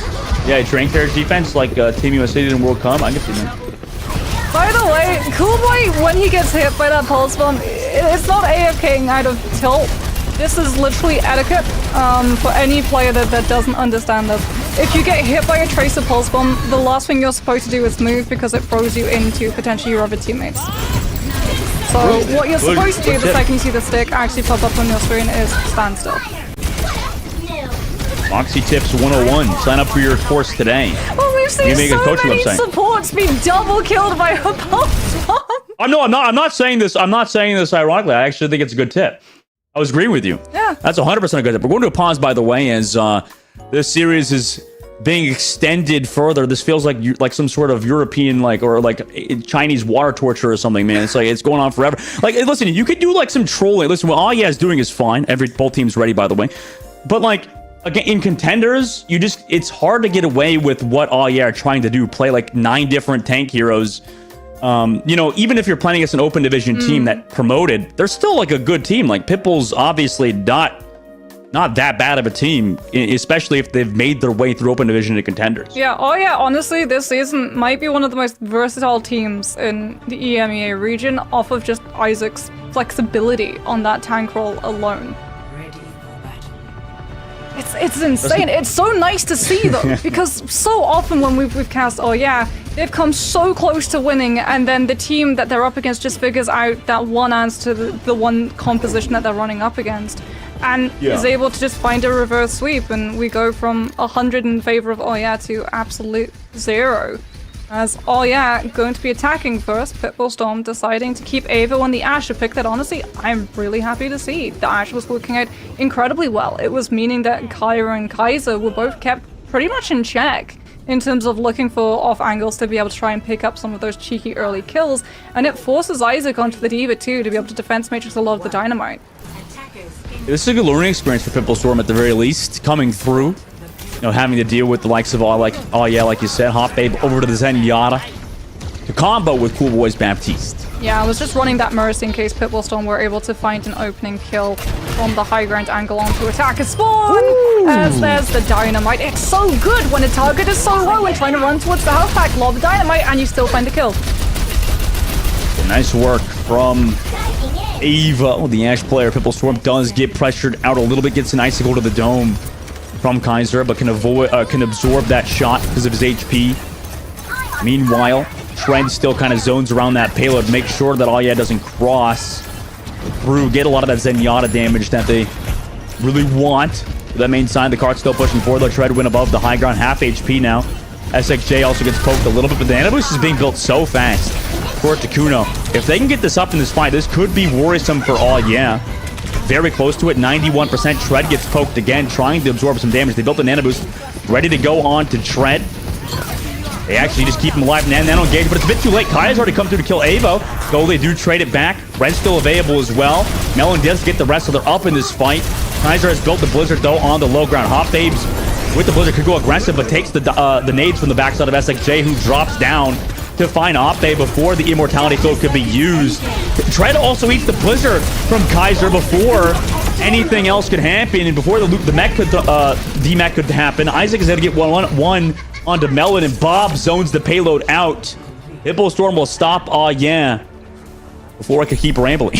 Really good defensive composition coming through from Pitbull Storm. Like I said, the Ashe being able to just delay and stop Kaya from being able to run Rampage with that damage that Junkrat's able to just immediately rocket up 1 minute.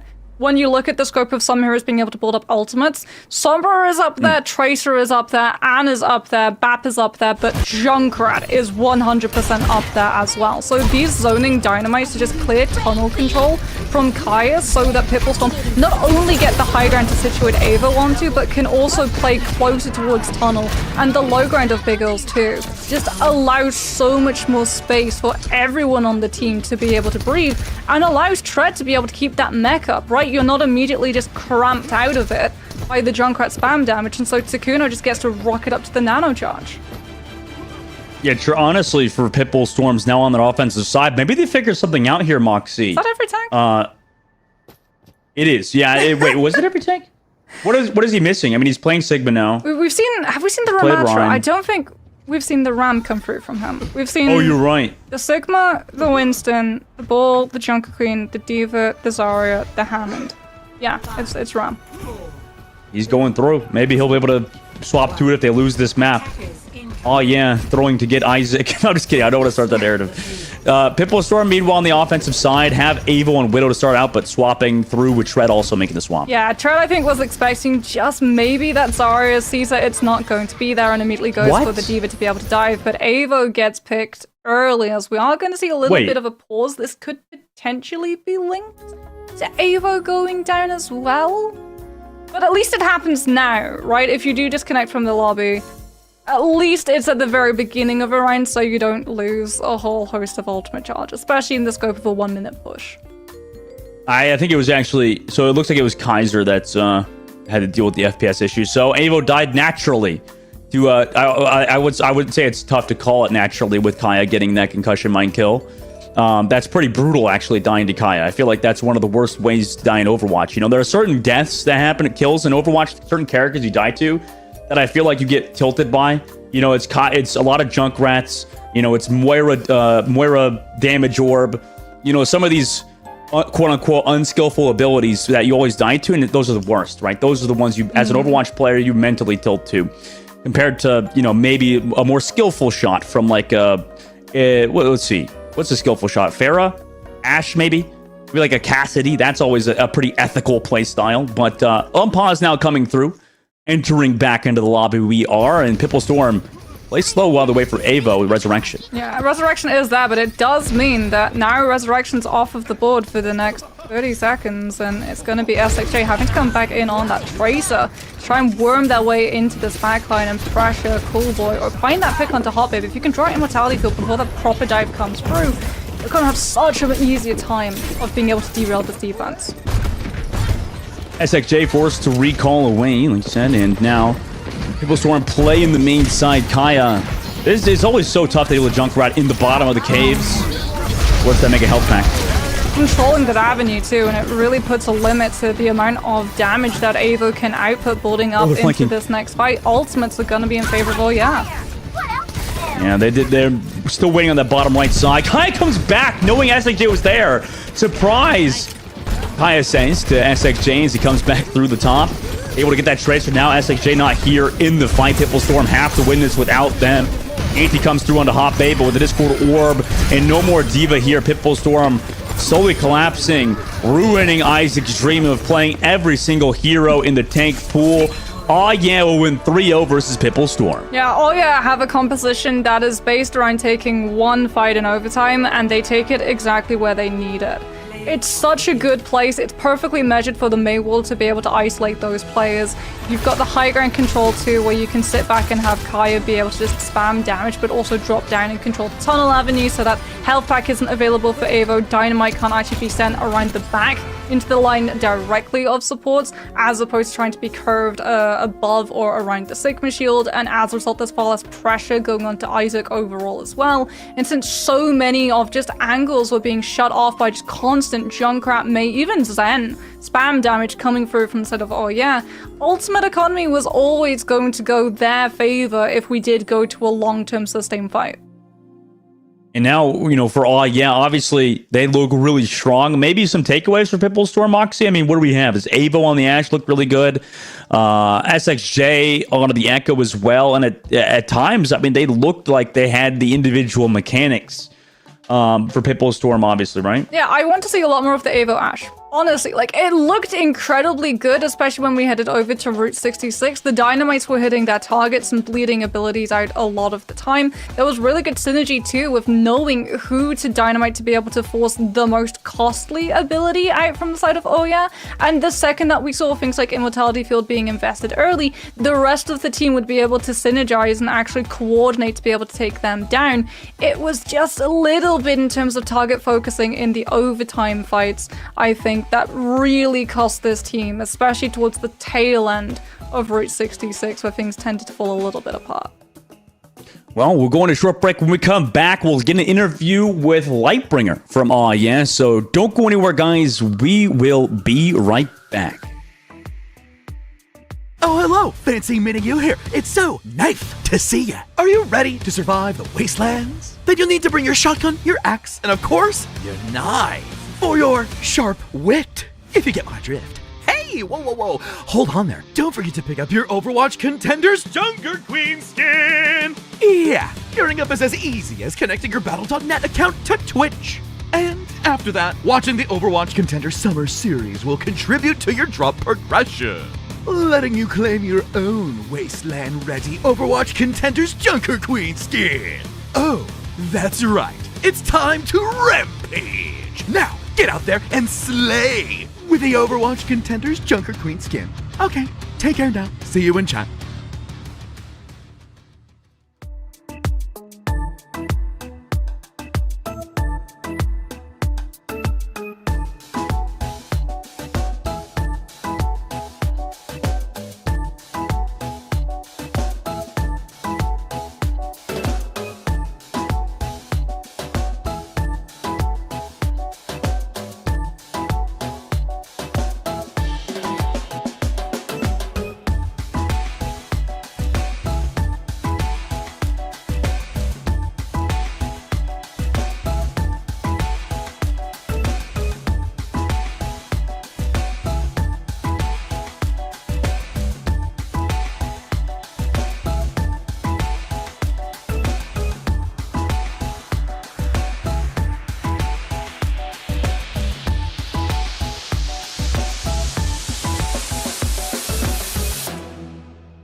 Welcome back, everybody. Aw Yeah just pretty much stomped Pitbull Storm, unfortunately for Pitbull earlier on. But Aw Yeah, you know, obviously after the win, we've got to interview them. So we're going to bring in Lightbringer, one of the coaches for Aw Yeah. What's going on, Lightbringer? How you feeling after that win? You guys got a 3-0. That's got to be good on your guys' record.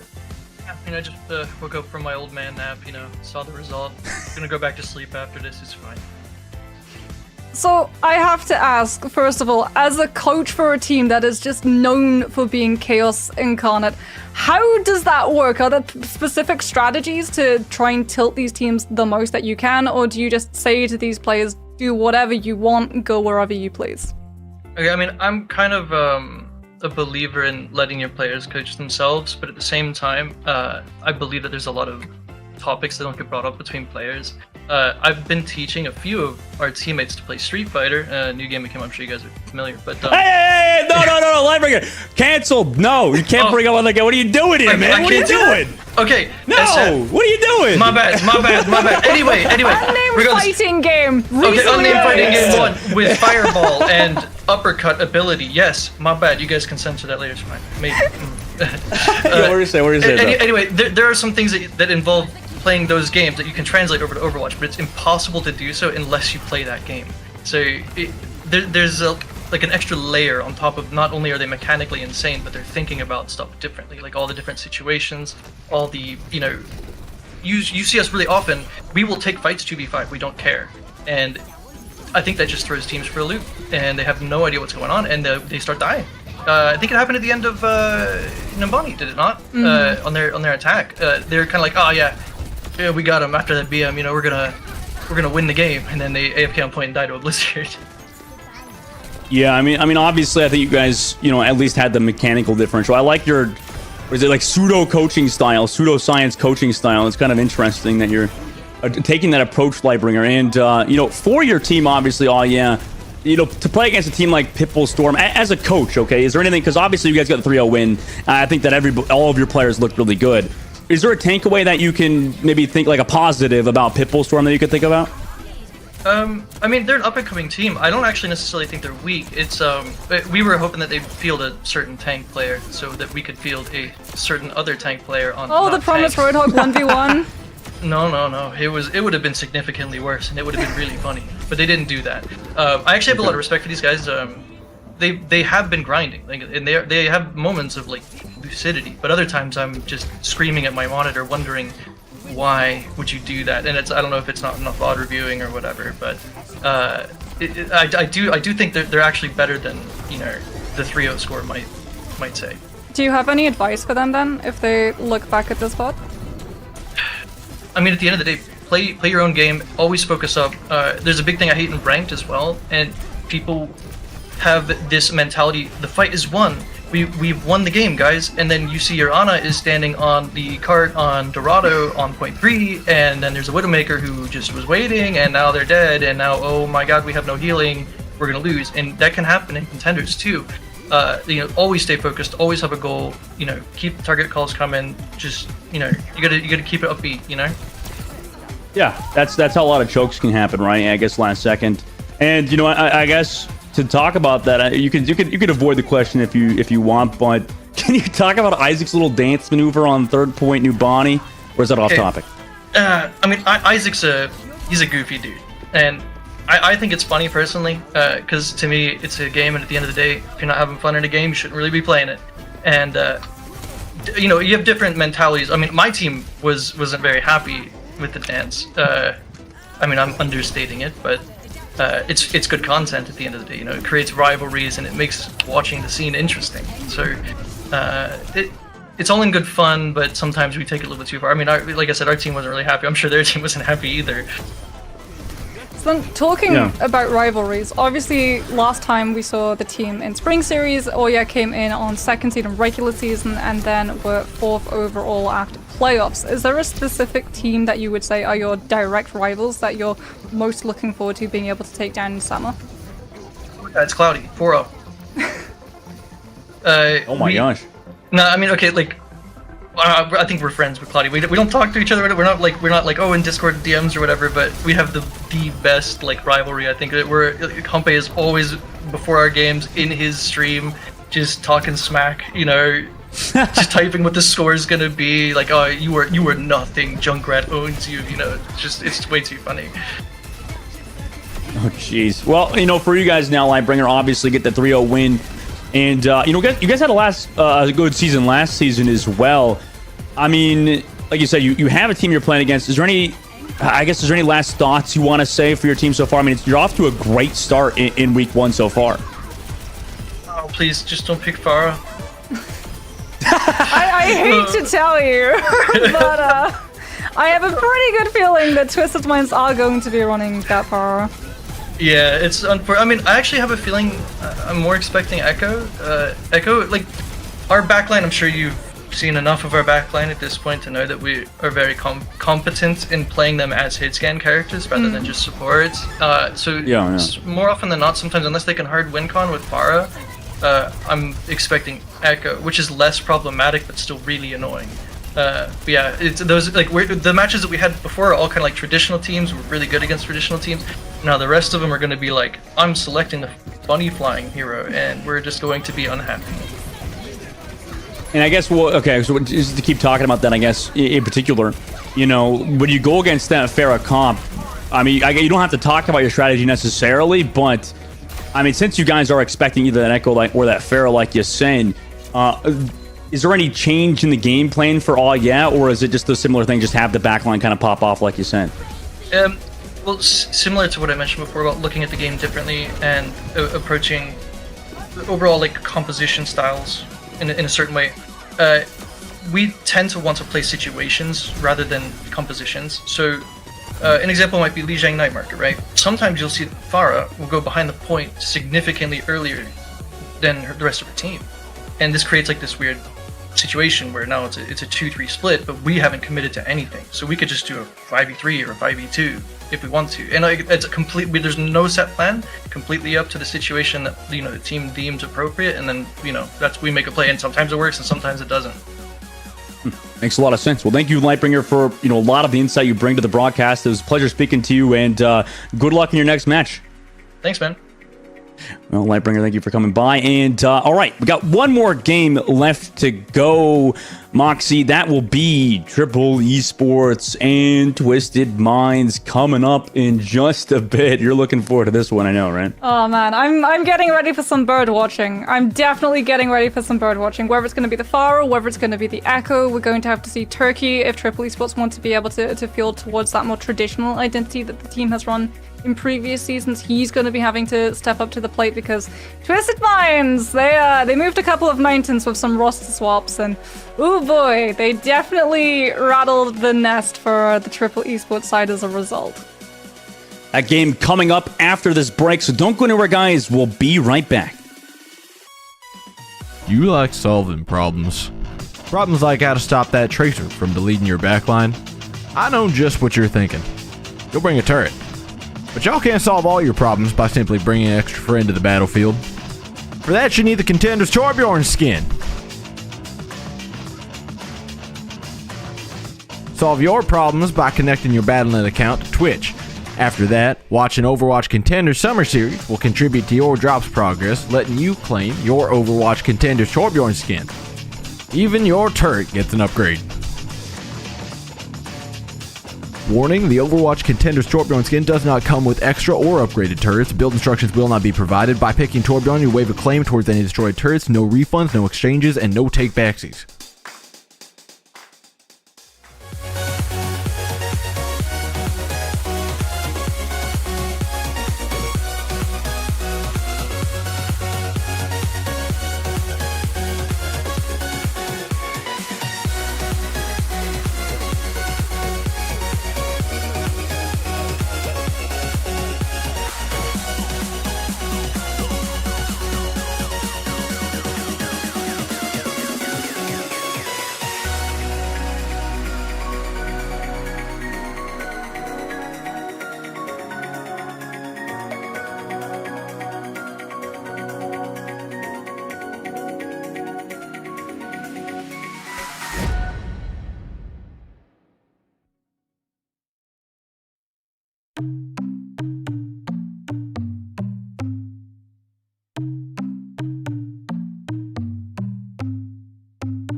The heart and soul of our sport, where these players strive to become who they're truly meant to be. No more break, it's time for action. Welcome to Overwatch Contenders.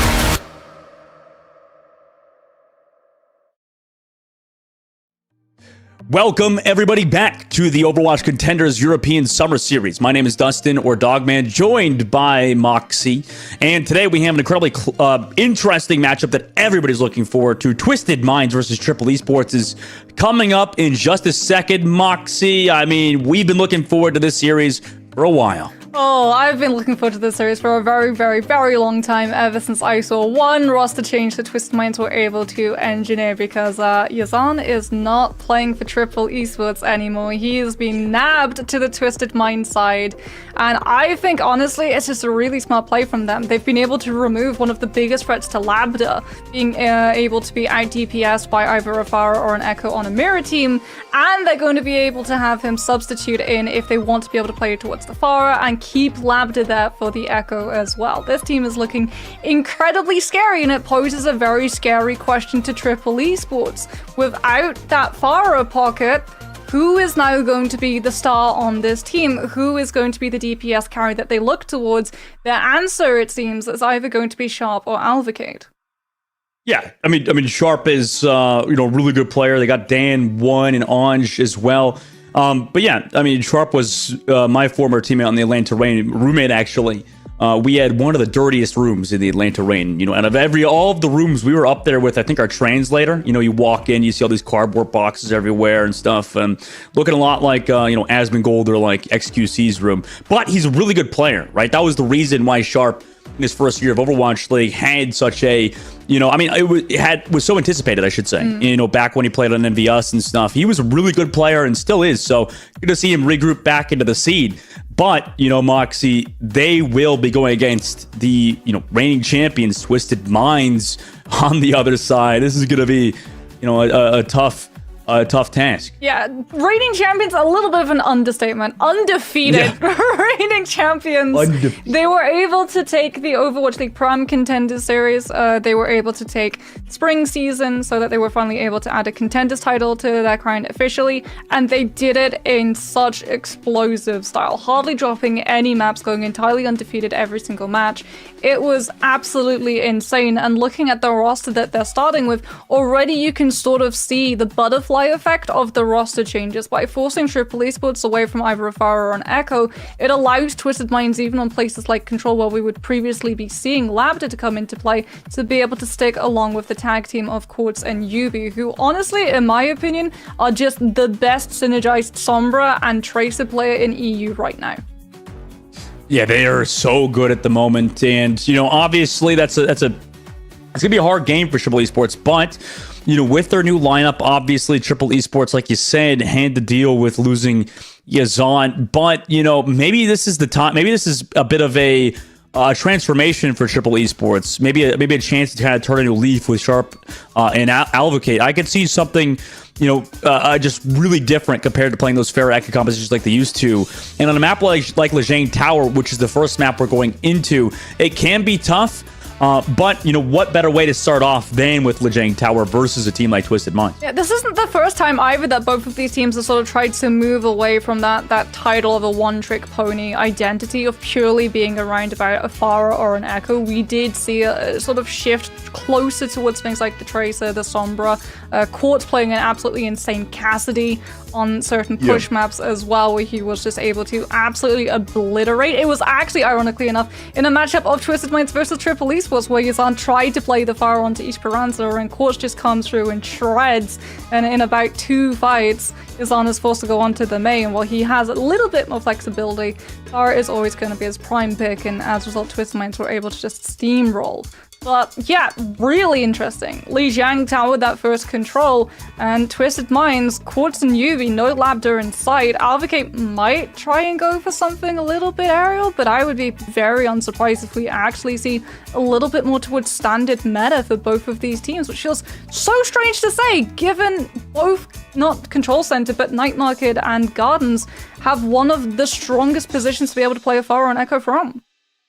Yeah, Twisted Minds, I guess, like you said earlier with Quartz, being one of the best hit scan players, Yubi being one of the best Tracer players, it's always been tough to beat a team like Twisted Minds. I mean, what's the one hole that they have, Moxie. I mean, I don't know. It's really I guess one. that's the thing. No.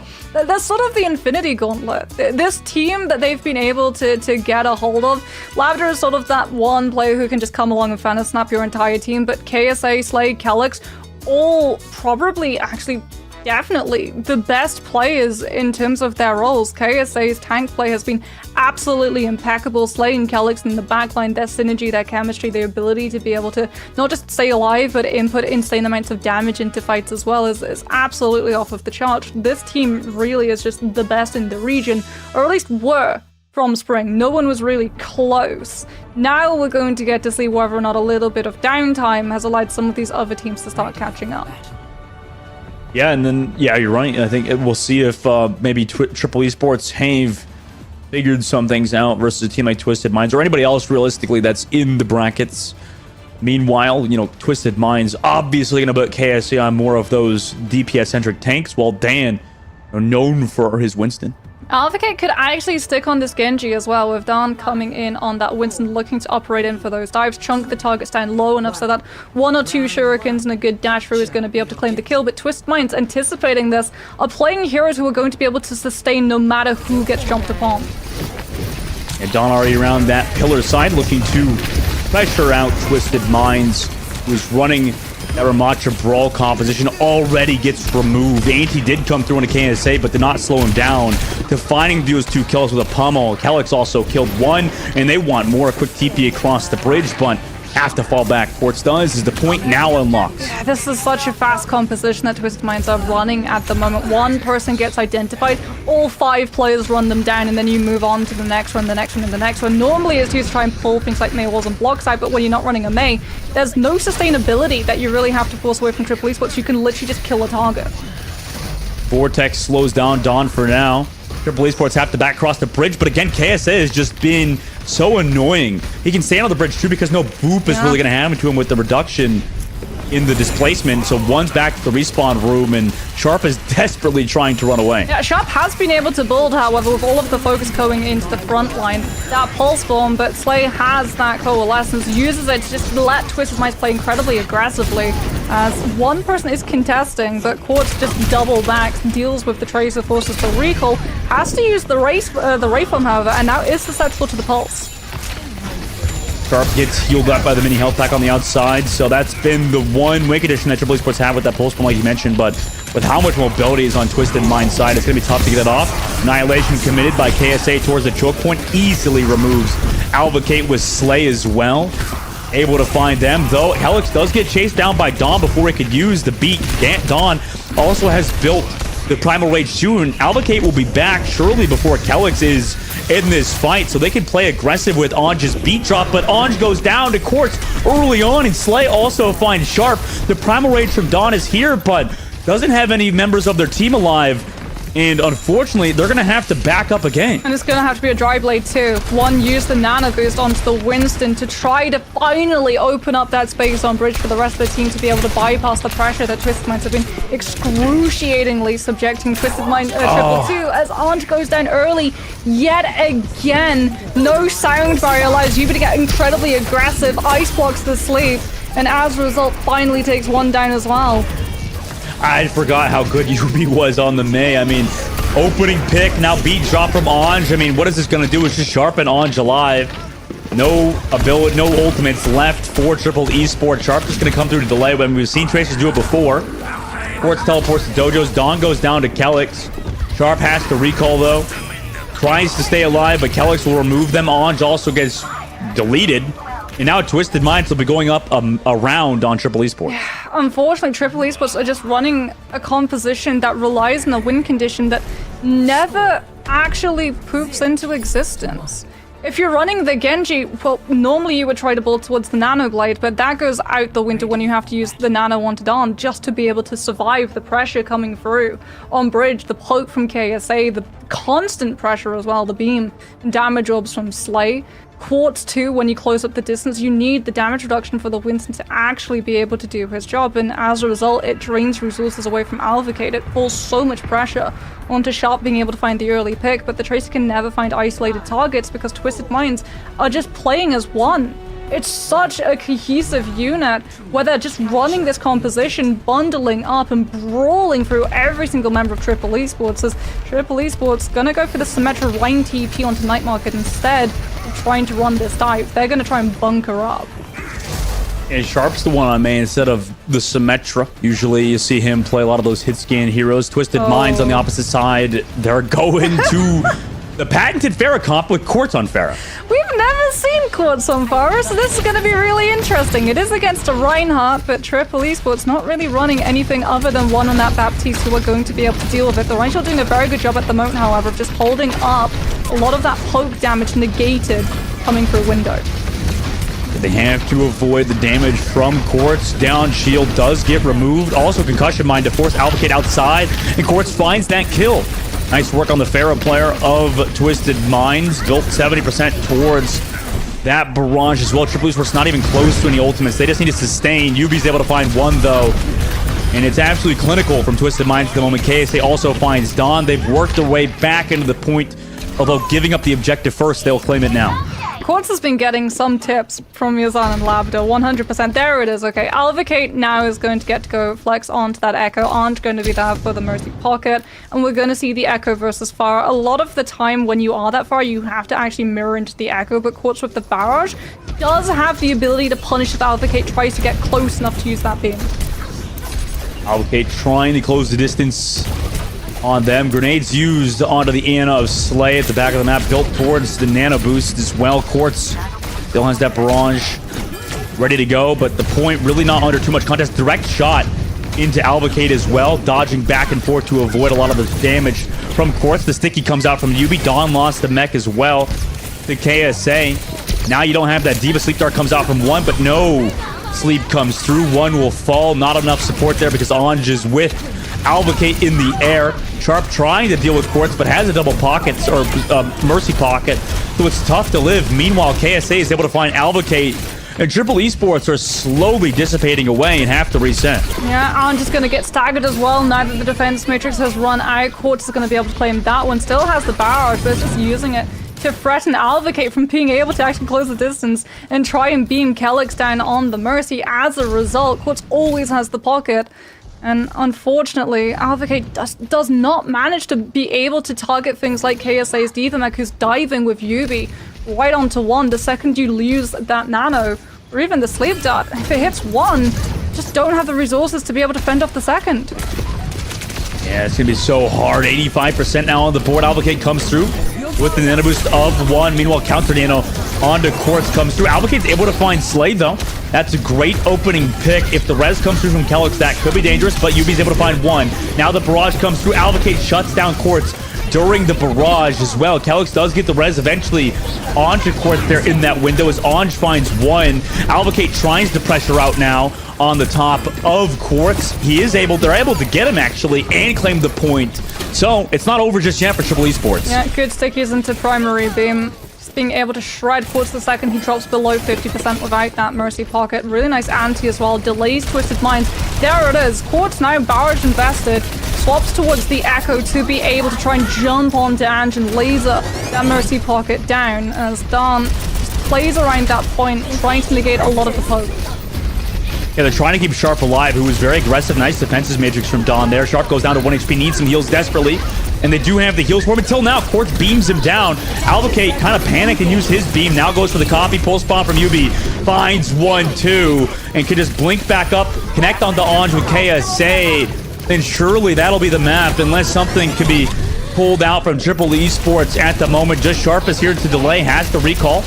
Backup will have his life at the very least. Overtime now ticks down, but is blinked far away. You do have Dawn coming back. They'll have 4 members here in due time. Alvacate coming back from the swamp. Pulse bomb committed by Sharp. Has to recall though. Dawn has lost the mech. They're against Quartz with a nano boost too. Dawn also out of Baby Diva form will die. The sleep dart will come through onto Alvacate, who does also get found by KSA. And Sharp, although he was the first one to touch, is still like the last alive with Anj here. Backing around is trying to delay it further. Unfortunately, cannot be any longer. Twisted Minds take this map. I cannot stress enough how terrifying the fact that Quartz can now flex onto Echo and Farah becomes for these teams that are facing up against Twisted Minds.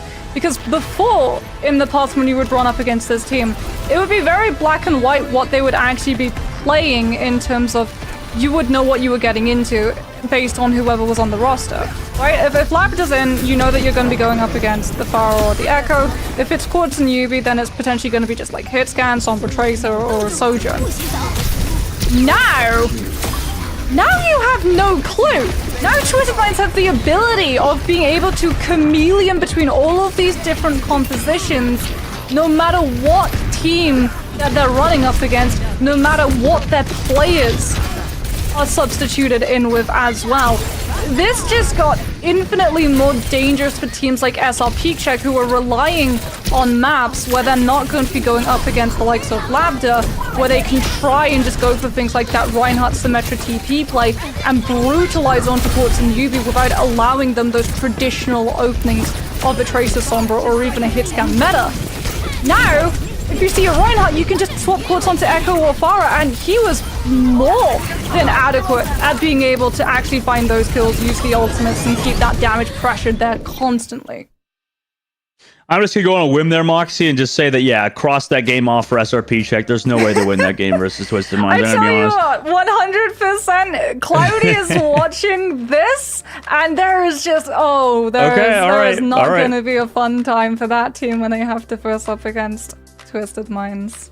Well, it is on what you said earlier, Mox, as well with Twisted Minds. I think that, you know, as a team, it's their versatility anyways off the rip, right? You know, you got Quartz being able to play every single hit scan, Yubi playing the main Tracer. I mean, that's perfect to slot into most metas besides maybe with the Sombra, but then Quartz plays that, like you said. So realistically, they're really maximizing that flexibility at the moment. Yeah, and I tell you what, Overwatch League teams and scouts are going to be looking at those two specific players and immediately seeing dollar signs, because this is the thing, right? This is what this region is so known for. There's a reason that they did so well in World Cup. They are the best at running things like a Farah and an Echo. And if you have the best Farah in the world who holds the slot in terms of DPS leaderboard of number 1, number 2, number 3, number 4, and number 5, giving you tips on how to be able to play Farah and Echo, and you can flex onto other heroes, you are immediately going to be jet-packed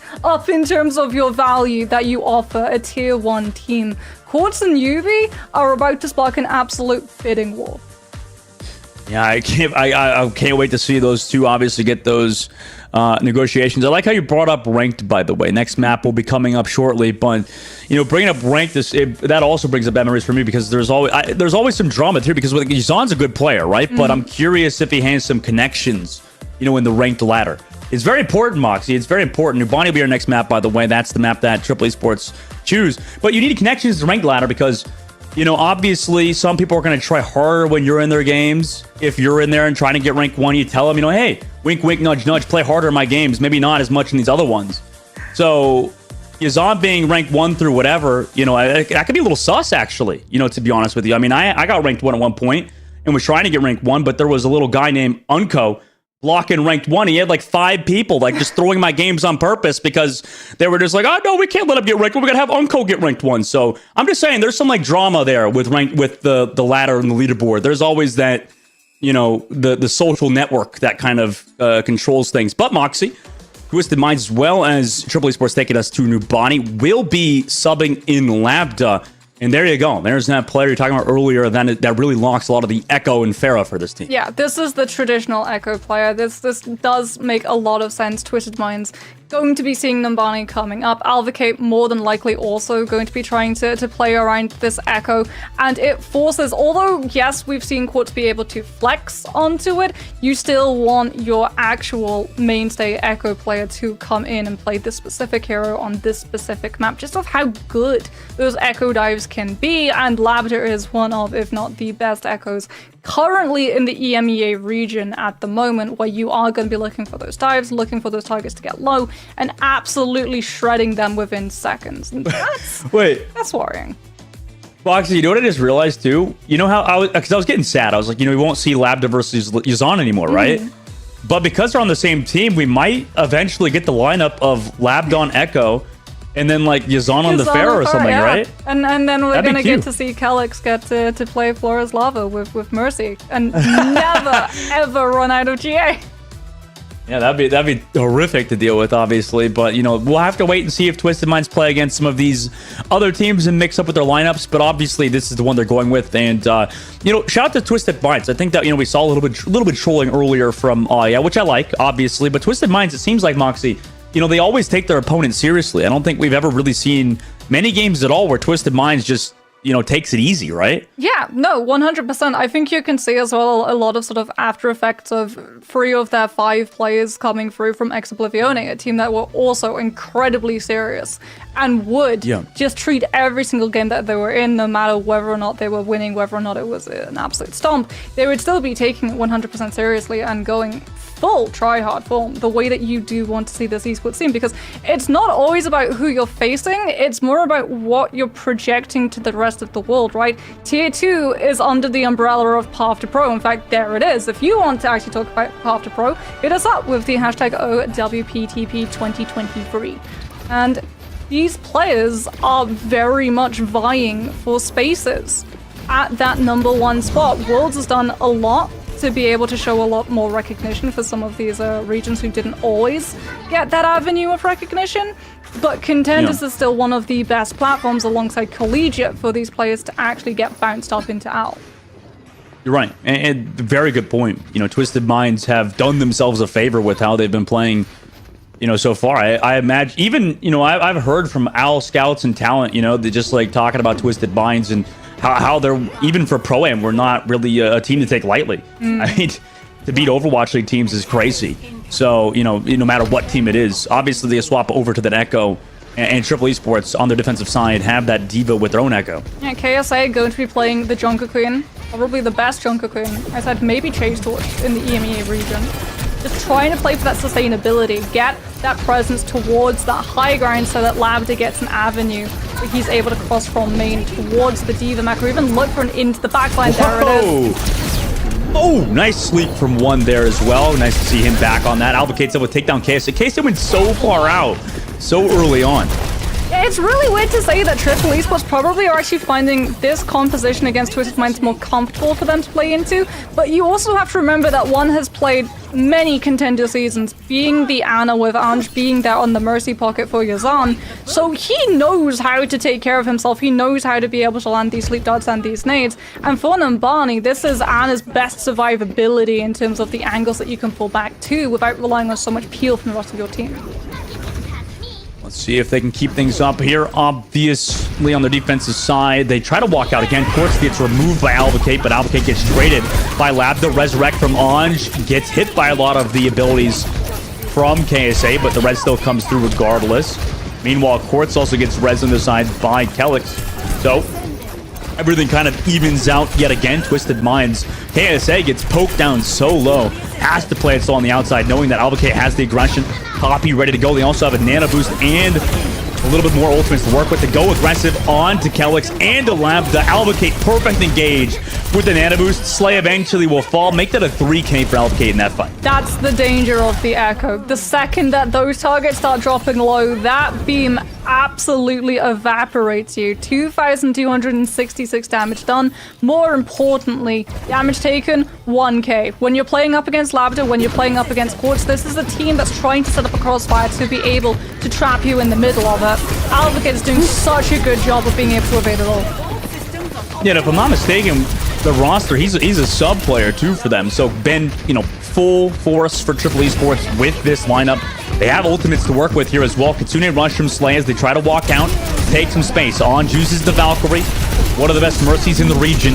Kelix also pops their own Valkyrie, so Slay double support ultimates used, give Labda the kill onto one. Immediate resurrection from Ange, but it does cost him his life to Quartz on the outside, who then turns to one as well after that res came through. So Alvacate, knowing that he has no help, has to back up, but Labda's there.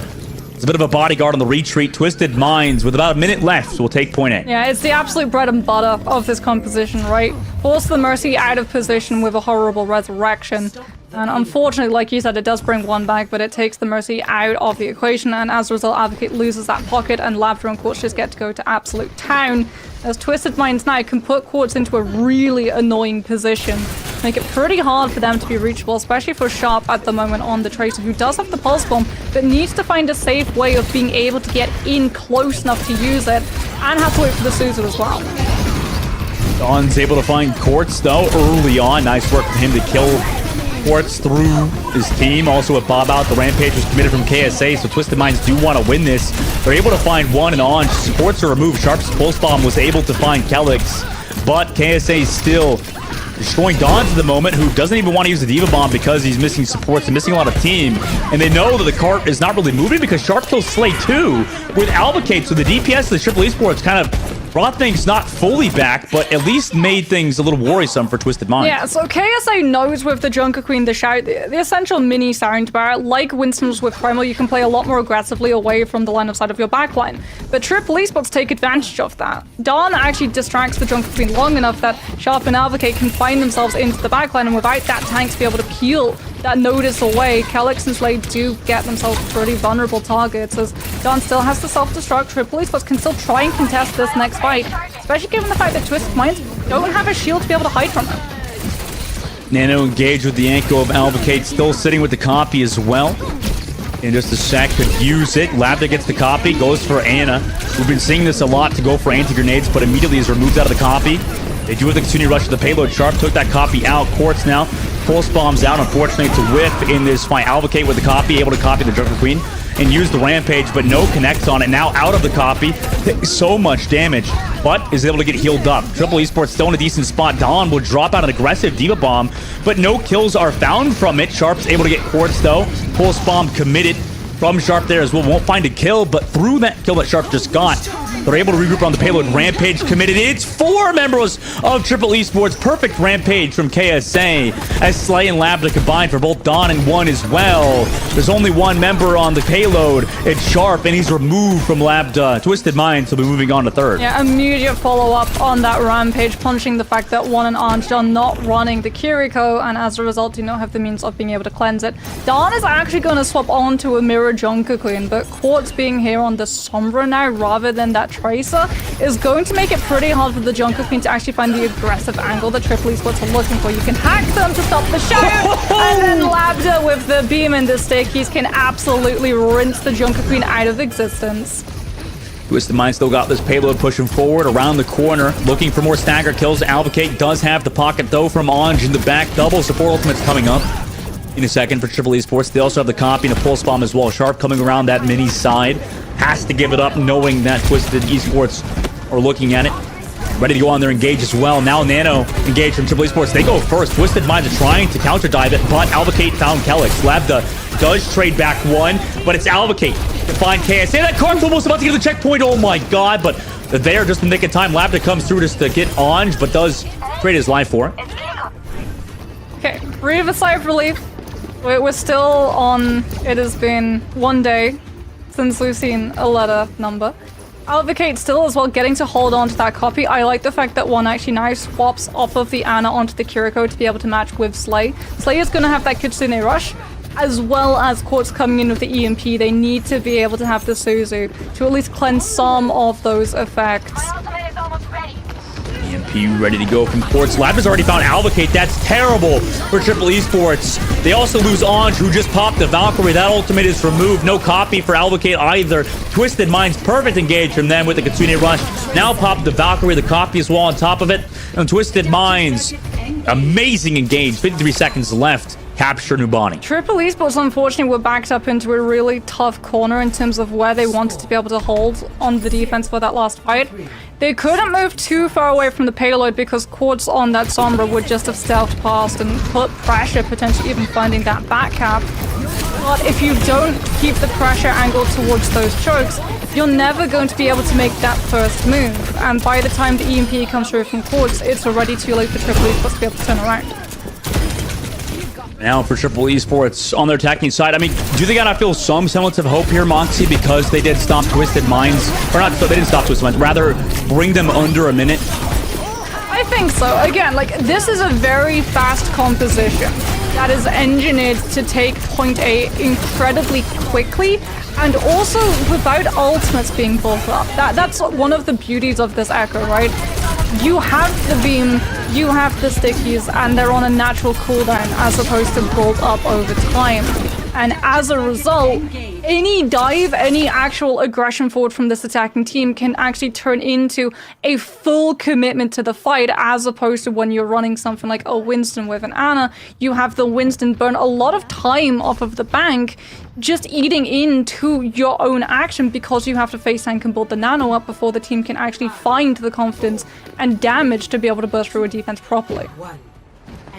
And for, you know, the side of Triple Esports, well, they're running out with the same composition they ran before. Obviously, one takes some early pressure from Quartz, who, in this instance, is playing that Sombra you were talking about. Yeah, Quartz coming in, just a little bit of annoyance, potentially even finding that pick onto one, but delays Triple Esports long enough and can then reposition. That's the health pack hacked, but still delays Dawn from actually being able to challenge, and that allows Lapta to start excelling in terms of poke damage. Yeah, and excelling he is over the top with the rest of Twisted Minds. Although Triple Esports does claim the space, Alvacate goes aggressive. It's immediately into grenades and the beam. I mean, Lab, the perfect re-engage from him. Anj and Alvacate both removed. And now he can go aggressive onto one who's sitting back. Will get deleted by Labda as well. That's a 3K in this fight. Dawn's hacked, trying to fall back, but doesn't have a team to stay alive. Yeah, and this is where this Echo and Sombra work so well together, because the Echo has to worry about the D.Va defense matrix and that spam damage and the stickies, but if Quartz continues to hack the D.Va mech, you never have to worry about that avenue of heal stopping you from getting aggressive and finding that kill. Quartz looks so clean with these 1v1 duels. Yeah, rest in peace, Sharp going back to the spawn. Built the pulse bomb, now made it in 20 seconds off the clock. Labda going to have the duplicate, Quartz, more importantly, going to have the EMP, and Triple Esports yet to hit into an ultimate. It's most likely going to be onto one. Sharp close to the pulse bomb, but the distance that the Tracer has to actually be able to eclipse without being found out just makes it so hard to actually use. Tough EMP there. I mean, they were around the bus, but it does enable them to find Anj, so end of the day, it's not too bad for the side of Triple Esports. And, oh my god, Lab that just takes down Alvacate with the nano boost. That's what damage reduction! Oh my god, it was brutal. Quartz also finds 1-2 over the back. 2 minutes now. Triple Esports had the take point A, and Dawn is getting staggered. I mean, that's your nano boost engagement removed. Sharp as the pulse bomb, but again, like, how are you actually going to be able to safely use it? If you try and just double blink from the high ground opposite, it's so telegraphed. KSA is going to be there with the defense matrix. Anj gets hacked, almost goes down. Peel is there to keep the Mercy up, but that's still delay tactics, and Triple Esports have been stalled to 1 minute and 36 seconds as a result. Sharp has no mini there to play around because it's hacked by Quartz. Now an aggressive play with Alvacate copy, gets slept by Slay. Onto the engage. Perfect sleep dart from the end player of Twisted Minds. Hack comes through onto Sharp, trying to back away from the main side. D.Va bomb from Dawn into the air. Finds two! Helix and Slay both get removed by Dawn's D.Va bomb. Alvacate will come out of the copy. Labda in his own copy gets the mech removed. So as long as Triple Esports can regroup around this point, they might be okay to capture it. But Twisted Minds, you know, out of the copy, they'll be able to get a recontest. They can recontest. They have the EMP, they have the self-destruct as well to be able to throw and clear point. And all Triple Esports have is a nano boost and a pulse bomb. And they're trying to play around those two things. KSA comes to touch. EMP comes through. Labda is there to find both Anj and Alvacate. KSA's D.Va bomb also found Sharp, and it was a small glimmer of hope. The stagger. It's eviscerated. Yep, the stagger came through. 40 seconds now, Moxie, for Triple Esports. Oh, one got staggered. That's the nano boost gone, and Quartz now literally all he has to do is deny the Ana from being able to make it to line of sight with the rest of the team. But I think he actually wants Anj. Trying to go for the hack on Anj early, but the defensive matrix is there from Dawn. I mean, they got ultimates to work with, but with the Valkyrie of Twisted Minds, Labda might be able to shut down Alvacate on the engage, right? Alvacate needs to look for Labda on these engages because it seems like Labda's ready. But they're too busy looking for Quartz. Yeah, you gotta focus on Labda here. Probably Labda sneaks underneath, gets rid of the Mercy Beam temporarily. Did not give away his position. Dawn ready on that dive. Now Labda pops out with Quartz on the backside, but Alvacate meanwhile in the front, able to find Slay. Triple Esports doing a good job avoiding the damage from Quartz and Labda. Helix gets the resurrect onto Slay. So at least that's there, but KSA has to come through, touch the point. Lambda eventually finds one of the front line. Anj also gets hacked. Now the counter dive comes from Alvocate. That's what you want to see out of Triple Esports. To take down Lambda, who has been so annoying against Triple Esports. They finally shut him down. Sharp's Pulse Bomb also finds one, make that 2 onto Quartz, and finally in overtime, Triple Esports capture. Point Duplicate and self-destruct available for Triple Esports, so a little bit of snowball potential, but they have to take these engagements, and they have to be the ones to make that first move. Otherwise, Quartz is just going to be able to farm Dawn's mech, build into that EMP, and Lambda will have a nano boost to be able to follow it up, and Triple Esports will be right back to square one, getting slowed down trying to figure out where Quartz is, taking so much spam and poke damage from Lambda and Slay. They just can't afford that with how long it took for them to pick up point A. Yeah, they got to keep things moving here. Dawn's been setting up the dives with Alvocate, but every time they go for him, Lambda's there to counter it. Alvocate still has the copy ready to go. Valkyrie committed from Anj. An aggressive D-bomb again from Dawn, but nobody dies to it again. I mean, he's gotten 1 out of the 3 that he's thrown.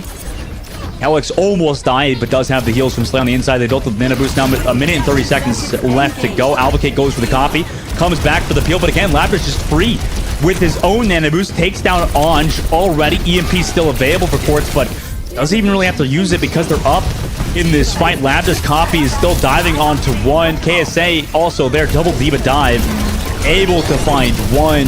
And Triple Esports are going back to the spawn. Yeah, honestly, double diva dive is probably the worst thing for an Ana to deal with. It's Sharp. No. It's one way to go back to the spawn, I guess. Oh no. And again, we're right back to square one. Sharp has the pulse bomb. There's less than a minute remaining. Twisted Mind's sitting on an EMP and a self-destruct. Quartz is literally just going to be a nuisance. You have so much information as well to the rest of Twisted Minds on where these players are. That's information that Lambda can use to formulate dives. Ooh. But the nade from one it connects, and Alvocate is there to follow up. Perfect nade from him. Also a pulse bomb sticky from Sharp. Well, the resurrect from Kellex was happening on a Slay, but Lambda is able to find Alvocate still. And Anj, I mean, just diffing him in the backline with a Diva Bomb from KSA. Now 30 seconds left to go. With the Valkyrie, they're just sustaining through anything Triple Esports could do. Nanobu's still being held on to. 20 seconds left. You're going to hope for a fast reset for Triple Esports. Lambda is currently 34 for 6 at the moment. And there's still Sagas coming through. Damage boosted, pocketed around this corner. Triple Esports have 7 seconds left. They're going to have to use Nano just to be able to break through. One's found Quartz somehow. I don't know how he found him, but rest in peace, Quartz. Now up a person. Triple Esports will play around this payload. Knowing that Quartz has to walk back, Lab is building towards that copy. Twisted Minds have a decision to make. Do they want to throw ults in? Or they try to come through, or do they try to come through without Quartz? They're going to wait for Quartz to come back. Last second, 2 meters left to go. Nanobu's committed onto Alvocate. He goes aggressive onto one, gets slept, but gets the kill. Hacked and slept on the backline. That should take some time off from the Nanoboost. Perfect sleep dart from Slay, although it did cost him his life. They were going to have a Nanoboost in a second. Won't in this fight now. No, never mind. Kellis gets the res onto Slay, so they do have the Nano up as well. Use it on the KSA, but Sharp able to find the pulse one before Slay or right after Slay gets it off. One also finds Kellex in the sky. Dawn now has to touch his payload against the Nanoboost to KSA. The Nanoboost eventually will run out. He's out of the mech as well. Just Lambda and KSA to delay this point. Triple Esports in overtime yet again. Capture out in the streets. Really good read from Triple Esports. They wait for KSA to be far enough away from Slay that the Diva is not going to be able to peel for the Ana before looking for the engagement with the nanoed Alvocate. And as a result, force Kellex out of position. The Resurrection Star and Shop is able to come in once it's gone with the Pulse One to make sure that the Ana cannot sustain the Diva long enough for KSA to force him to self-destruct. Problem now is, though, 1 minute once again, and Triple Esports once again facing down the barrel of an EMP. Quartz gonna be able to set it up here. This is a great EMP spot. Now goes for it onto the Mercy into the Ana. Anj immediately gets the lead. Lambda also finds Dawn. KSA removes Alvocate too. Very fast fight with the EMP. Yeah, that's honestly probably the best situation that Triple Esports could have taken, right? EMP immediately off of the board for Twisted Minds. Dawn's going to be coming back in on the Junker Queen, so you have a little bit more sustainability to be able to keep yourselves on the cut. You know that KSA is sitting on the self-destruct. Overtime is going to be absolutely brutal to try and deal with that one as Quartz is looking to find a hack.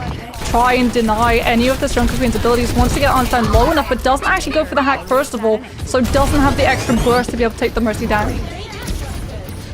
20 seconds left now. Ultimate's on Twisted Mind's side still. Anj gets hacked. They're actually going for a fast engage, but they peel it off for now.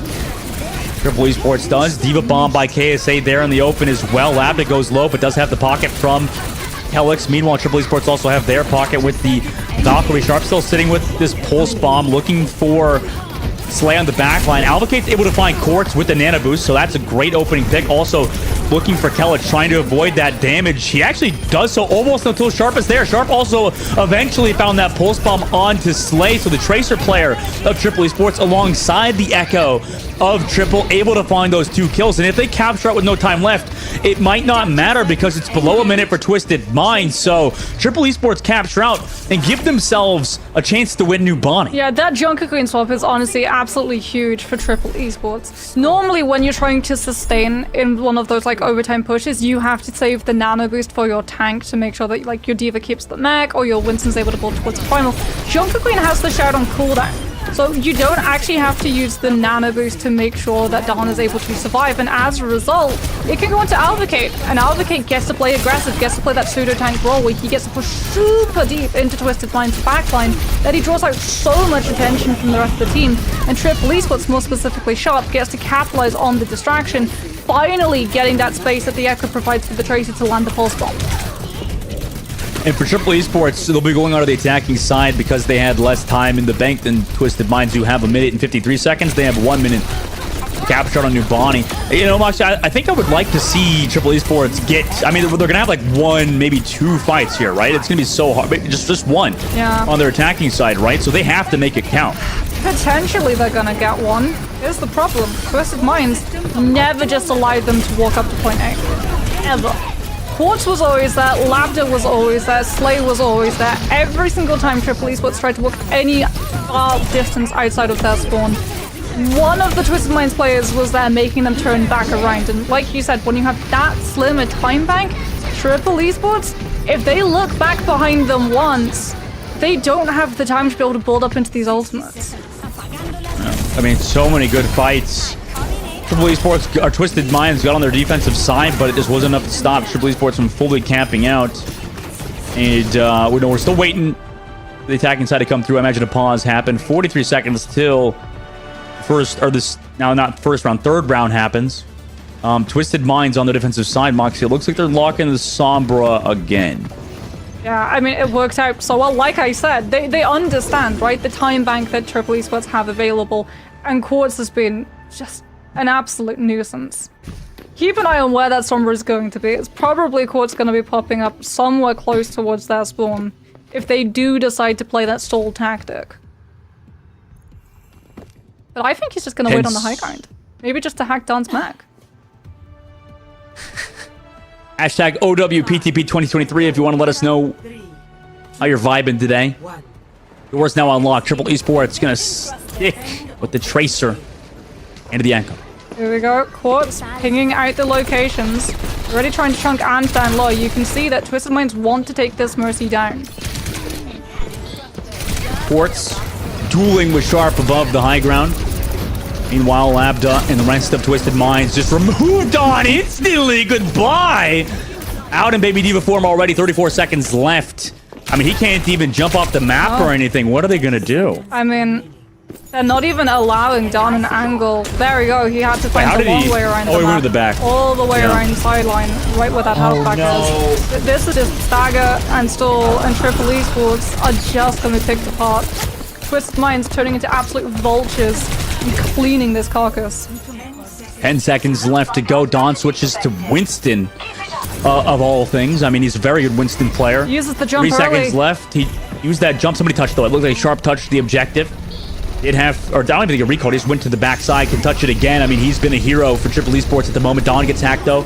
After going for the dive, now has to jump back towards his team. Sharp again comes through from the backside. EMP now built up from Quartz just to kill Sharp. I mean, poor Sharp. But that EMP committed on just him. Don's able to find Quartz. Res on both sides could be popped. Valkyrie from Odge is here to sustain Triple Esports to give time for Sharp to come back. Red in the middle with the Valkyrie onto Sharp to bring him back, but that costed him his life. With the nano boost, Alvacate tries to get more. Oh my god, the sleep from one to shut down Labda. No. But they don't touch! They don't touch! No! No! No! Oh god, okay, well, rewind the footage. Overwatch, it has been 0 days. It has not been 1 day since Contenders started that we've not seen a letter number. It's been 0 days, Dustin. It has been 0 days. Oh, that's got to be one of the worst that's probably the worst I've seen in a while. It was going They could have so won well. It was going so well. They could have won it, but no, man, it's Beam. It's Beam 0 days, Fraud. Beam 0 days. Okay, I mean, I understand we're in Europe, but maybe English isn't our first language over here. But now 40. I'm just kidding, Fraud. I love you guys. Oh my God, that was so bad, though. It really was. Alvacate I feel so bad for him. was leading. Was gonna come in with a duplicate. One had managed to land such a good sweep onto Labda to shut the Echo dive. They corrected it. Appreciate it, guys. Love you, now Fraud. Twisted Minds on the offensive side. I mean, 1 minute 53 seconds left. They've got a lot of time. They got a decent timing to work with. They've also got a really good composition for this. Like, they're gonna make Triple Esports choose who they want to hunt down, right? If you ignore KSA is just gonna take the point and the percentage that you need. If you ignore Quartz, you get so much more room, though, for KSA and Labda to be able to take advantage of. Even Slate, not on the Ana, they're not playing for sustainability. They're literally playing to cover all of these angles and just pressure Triple Esports to the point where they cannot deal with it anymore. Quartz sneaking around this backside. Already set up for the hack onto Dawn, but he does get shot, so he can't get the full hack. Meanwhile, they commit hard onto Dawn, resulting in Sharp finding Kellex on that fight. Though Sleep Dark to slow down KSA, they're eventually able to find Alvacate, and they just want to walk away to the point. Jagged Blades are not missing at the moment for KSA. Labda gets tracked down by Sharp again, but this point already halfway to being captured. Now Twisted Minds understanding they're missing too many members back up. Yeah, KSA trying to be that anchor that Twisted Minds were looking for. Sharp, however, being an absolute hero, taking Slay down late. Quartz getting anti-naded as well. He's forced to translocate out as Triple Esports are making sure that Twisted Minds do not get this run of the low ground to be able to avoid the spam pressure coming through from Alvacate, so that KSA is forced to use the shout early in the approach and can't anchor it on the point instead. 50 seconds left. I mean, it's going to be that EMP versus the Nano. With some support ultimates coming online for Twisted Minds, unless Sharp can find this early kill. He's also building that pulse bomb, about 90%. Doesn't want to play too aggressive. KSA walks out, takes an anti-grenade to the face, but nobody's there to follow up on it. Shouts on the high ground. Sharp has built the pulse bomb, but drops off the high ground. Dawn also not there as well. EMP almost built up. Dawn's able to find Labda. What an opening pick. 20 seconds left. Twisted Minds got to back out quick. Yeah, and they can't risk the res. Kellex has to hold on to it. Quartz gets found out find Quartz? by Dawn. Oh! The EMP is not going to be there to set up. Triple Esports might just have been able to turn Numbani around. On a draw would be huge for them. 6 seconds left. KSA has to be the one to touch the point from the bottom, but he takes a pulse bomb to the face. No Suzu to save them. Alvacate removes them, and we have a draw in our hands. Ladies and gentlemen, Triple Esports and Twisted Minds will not move from 1-0. It's going to stay 1-0 going into the next map, meaning that means Triple Esports get the next map pick, right? Yeah, Drumbani remains fully in play. Now it really is back in Contenders. It's been so long since we properly got to see Numbani. It's so good to get to see it back, but it does mean that a lot of our series are probably going to increase by one map type, Dustin, as it is incredibly easy, like you saw, for those defenders to just choke you out of every single angle available, even with a composition which is engineered around about being able to skip so many of those steps, places like Main Road, and having to contest towards that high ground. It's still really difficult to actually be able to establish yourself on that point. Yeah. Now, for, the side of Triple Esports, they got to feel some semblance of hope there, right? I mean, oh, jeez. So it was a 3.1 second. Wait, so it's how when does overtime tick again? I mean, listen, it's like 3 seconds. Sven's saying 3.1 seconds, Moxie. Mm-hmm. So, okay. I mean, they just didn't get that window, I guess. Oh my God, that's just so bad, man. That was so sad. But obviously, we need to recruit. We need to kind of take a breather after that one, I think. Triple need to recover. Chat probably needs to recover, because what a turnaround. If Quartz hadn't been found out and had been able to have that EMP up, we'd probably see Twisted Minds go up 2-0. Yeah, for sure. Now, obviously, Triple Esports, I'm sure they got to feel at least somewhat confident with Advocate on the Echo. They were able to deal with labbed up points. Also, Sharp on the Tracer was a menace. I mean, we know Sharp is a really, really good Tracer, so it's good to see him back. But, obviously, we have to go to a short break. Before we come back, we'll see you guys, or after we come back, we'll see you guys for that map number 3. So don't go anywhere, guys. We'll be right back. Oh, hello, fancy meeting you here. It's so nice to see ya. Are you ready to survive the wastelands? Then you'll need to bring your shotgun, your axe, and of course, your knife for your sharp wit, if you get my drift. Hey, whoa. Hold on there. Don't forget to pick up your Overwatch Contenders Junker Queen skin. Yeah, gearing up is as easy as connecting your Battle.net account to Twitch. And after that, watching the Overwatch Contenders Summer Series will contribute to your drop progression, letting you claim your own wasteland-ready Overwatch Contenders Junker Queen skin. Oh, that's right. It's time to rampage. Now, get out there and slay with the Overwatch Contenders Junker Queen skin. Okay, take care now. See you in chat.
Welcome back, everybody. We have an incredibly exciting matchup between Triple Esports and Twisted Minds.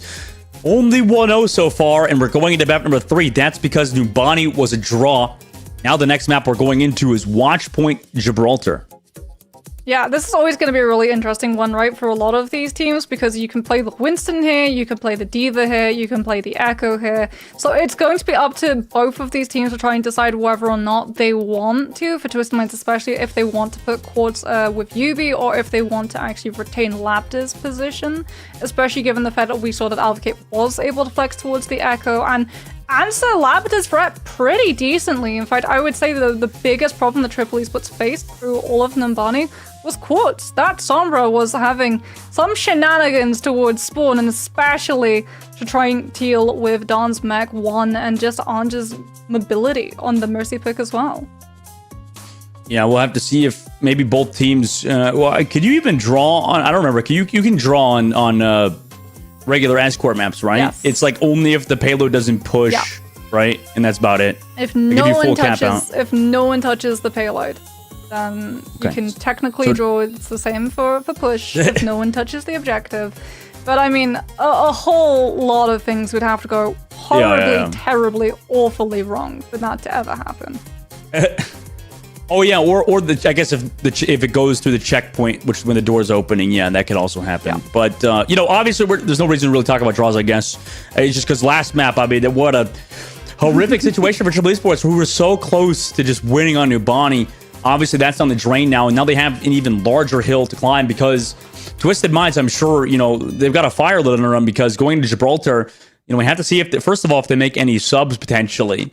But, you know, second of all, if they just stick with Lambda in courts, they got to understand that obviously Albacate and Sharp are no slouch on their own side. Yeah, I mean, Echo does work pretty decently here in Gibraltar, especially around about point A, but you do have to be a little bit concerned about, again, that same thing. If Labrador is getting shut down, do you have the ability to be able to flex onto other things, primarily things like hit scan? If we do actually see Triple try and push towards a more hit scan angle, they were trying to run alongside like an Ashe and an Echo setting up a crossfire, and it was finding a lot more value. Right, and we could potentially see Lambda swap onto something like the Soldier, which was Yazan's trick. If Farah wasn't working out and he had to swap and Echo wasn't working out, he would go for the Soldier, purely because hit scan sustainability with that E being able to heal you a little bit back up so you don't take as much resources from the rest of your team and can play those off angles. But do you really want to risk it here on a map on like a place like B? I don't know. Yeah, the Soldiers, I think, in a weird spot at the moment. I think it's like, yeah, some of these, like, it is interesting how, like, these Pharah players are like, I'm just gonna play Soldier, or these, like, flex support players, I'm just play Soldier, even though Soldier's, like, you know, not very good. I think that Quartz kind of allows Lavda to be a little bit more selfish, though, in that Echo pick, right? Because Quartz's flexibility, I really do feel is very understated in terms of what he allows these teams to be able to do. Because traditionally, like, if you just see one person with an Echo or a Pharah and it's not going great and they do potentially need to swap off, you'd go, okay, well, where's your hit scan? How are you going to deal with everybody else in the other team? Quartz clears everybody. He's just that player. He's able to swap through all of these different types of heroes with different playstyles and tempos to them, that he is able to single-handedly make up for a lot of that second DPS if the Echo or Pharah is being kept under wraps. Yeah, I guess that's the problem, I guess, for Quartz necessarily is not that he's a bad player, but it's just more so, I guess, when you're playing Sombra, right, especially versus the Tracer, isn't the Sombra a bit more of like that utility role? Whereas like Quartz is a really hardcore carry whenever he's playing most hit scans, but Sombra, you know, I think a lot of it is like you're limited, right? Based on whenever you have EMP, and then also like maybe you can get like one kill and then have to translocate back. Whereas like with Tracers, I guess the firepower just feels a lot more, right? Comparatively, maybe. Yeah, I feel like Quartz though is playing Sombra a very scrappy style of Sombra, where if he sees that one person is away from the pack, especially if they're trying to like respawn, he will just double back to that spawn and try and hunt them down and delay them for as long as possible, and it finds a lot of value. This is the thing with Quartz Sombra, he's able to play really well for the team when he has the EMP, especially when he has the hack too. Every single time Dawn on that D.Va was trying to vie for that high ground control to formulate a dive on those Numbani attacks, D.Va mech was hacked, immediately shredded off of some really good follow-up with Labrador on that beam. But when he wants to actually just play for those 1 versus 1s, because he has that sort of ability of knowing how to play around that Tracer, he's able to isolate those players down and win those duels out that way too. Well, going in now to Gibraltar, obviously, I think that, you know, obviously Twisted Minds, they might think about playing something differently. I mean, even you said that, like, obviously Quartz is a fantastic Sombra, but, you know, for the side of Twisted Minds, do you even think about putting Quartz up on like the Ashe with the Echo and just having, you know, those two heroes to bounce around and just kind of do high ground and air superiority? Potentially, but then you open a window and a door that Sharp is immediately going to be able to barge open with. Oh my goodness. There's a Twitter account for this now. Yeah. You don't know letter C @C_9. They're a famous Twitter account. I'm so glad you I'm not even guys kidding about this. Me. Pulling up a C9 for your team feels like hitting a whammy on Press Your Luck. Yeah, this is a famous Twitter account, Moxie. I can't believe you haven't seen it. I one of the top ones. And blank C9s from my brain the second that I'm out of the cast for them. But this is where, again, like, that window of opportunity for Sharp rises because there's not going to be either a Tracer or a Sombra to be able to contest that payload pressure. Right? Yeah. Not so much on the defense, but especially on the attack, we're more than likely going to have to see Quartz go for something like the Sombra just to keep Sharp in check on that objective avenue. Actually, Triple Esports are running Ana, Brigitte, Genji, Tracer with the Winston dive. Yeah. You run the Brigitte to keep the Ana safe, you run the Genji to be able to dive alongside Dawn on the Winston, and you have Sharp being there to be that pain infiltrating towards the backline. It does mean that Quartz, with the distance, is going to have a lot of pressure, but... Dan's dead. Yeah. Dan's dead, Mox. Dawn has been removed. He's gone. You know, he's not going to be here anymore. He's going to go back to the spawn doors, have to run back. And that, unfortunately, impacts the rest of Triple Esports team too, in terms of the aggression that they can use. Alvacade on that Genji just does not have that Winston to be able to absorb this damage and pressure coming through from the Ashe. And Quartz does get slapped, but is still doing a really good job of keeping Triple Esports backline in check. I like ones with the sleep darts. This comp just feels outdated. Labda will take Alvacade. One does straight it back, though. So Labda's not it. The card's about to make it to the checkpoint again. I mean, Triple Esports in their objective play has been somewhat questionable at times. Kellis gets the res on the Labda as well, so they're still in this. KSA can just play for himself. Has Slade to help him around the backside. Can now go towards that cart. Pressure out Sharp, knowing where Sharp is on the left side. Alvacade tries to go for the dive, but the double pocket's too much. The Genji now stuck at the car wash area alone. Could play around the health pack, I suppose. Dawn comes through to touch the point, but Quartz will eventually kill Alvacade. Nano play from 1 for Dawn to jump through, but the double pocket, surely they don't have enough damage to deal with this. Almost makes through the checkpoint as well. Dawn eventually comes back, building towards that Primal Rage. Over the top, Labda got slept. Also gets a body shot from 1. 1 has been on fire so far. Onto the Brigitte is trying to stall it out. Dawn so close as well to the Primal, building up as well. Bob here, Suzu as well. Alvacade's able to kill Kellis, but Quartz eventually trades it back.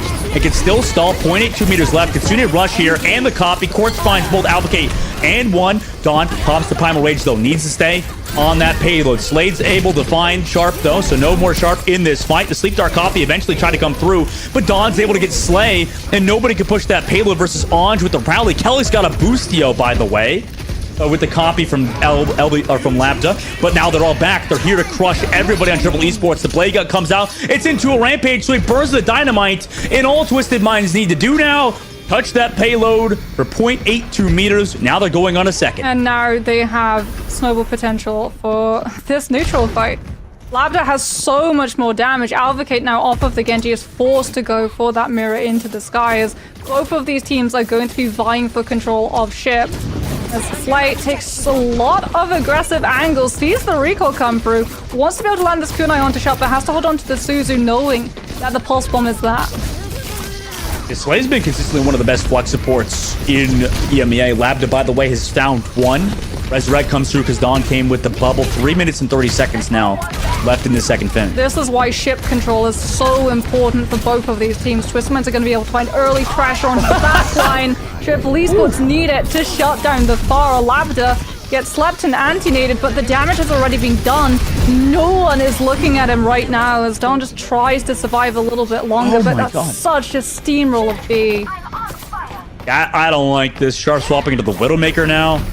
Dawn staying on the Winston. I mean, this is just not great for Triple Esports. KSA started his own, like, gladiatorial ring on the payload, just killing 3 people. Well, that's the thing, right? When you have that Junker Queen, you can't really send Sharp on the Tracer to deal with it because the Junker Queen's always going to be able to sustain. As Quartz uses the poach gun, just pressuring even more of Triple Esports so that they don't have that catwalk approach to set Sharp and Alvacade up onto. As Labda will have an easier avenue of approach, not worrying about immediately being double tapped by a pocketed Ashe. They're trying to go for the nades. Will connect with some of the wall. Slay going for an aggressive play. Just a swift step back. Part's still pushing again. Nobody is looking at this dang objective for Triple Esports. It makes its way around the corner, in fact, and nobody's even touching. Dawn's still trying to play above. It makes it under the bridge.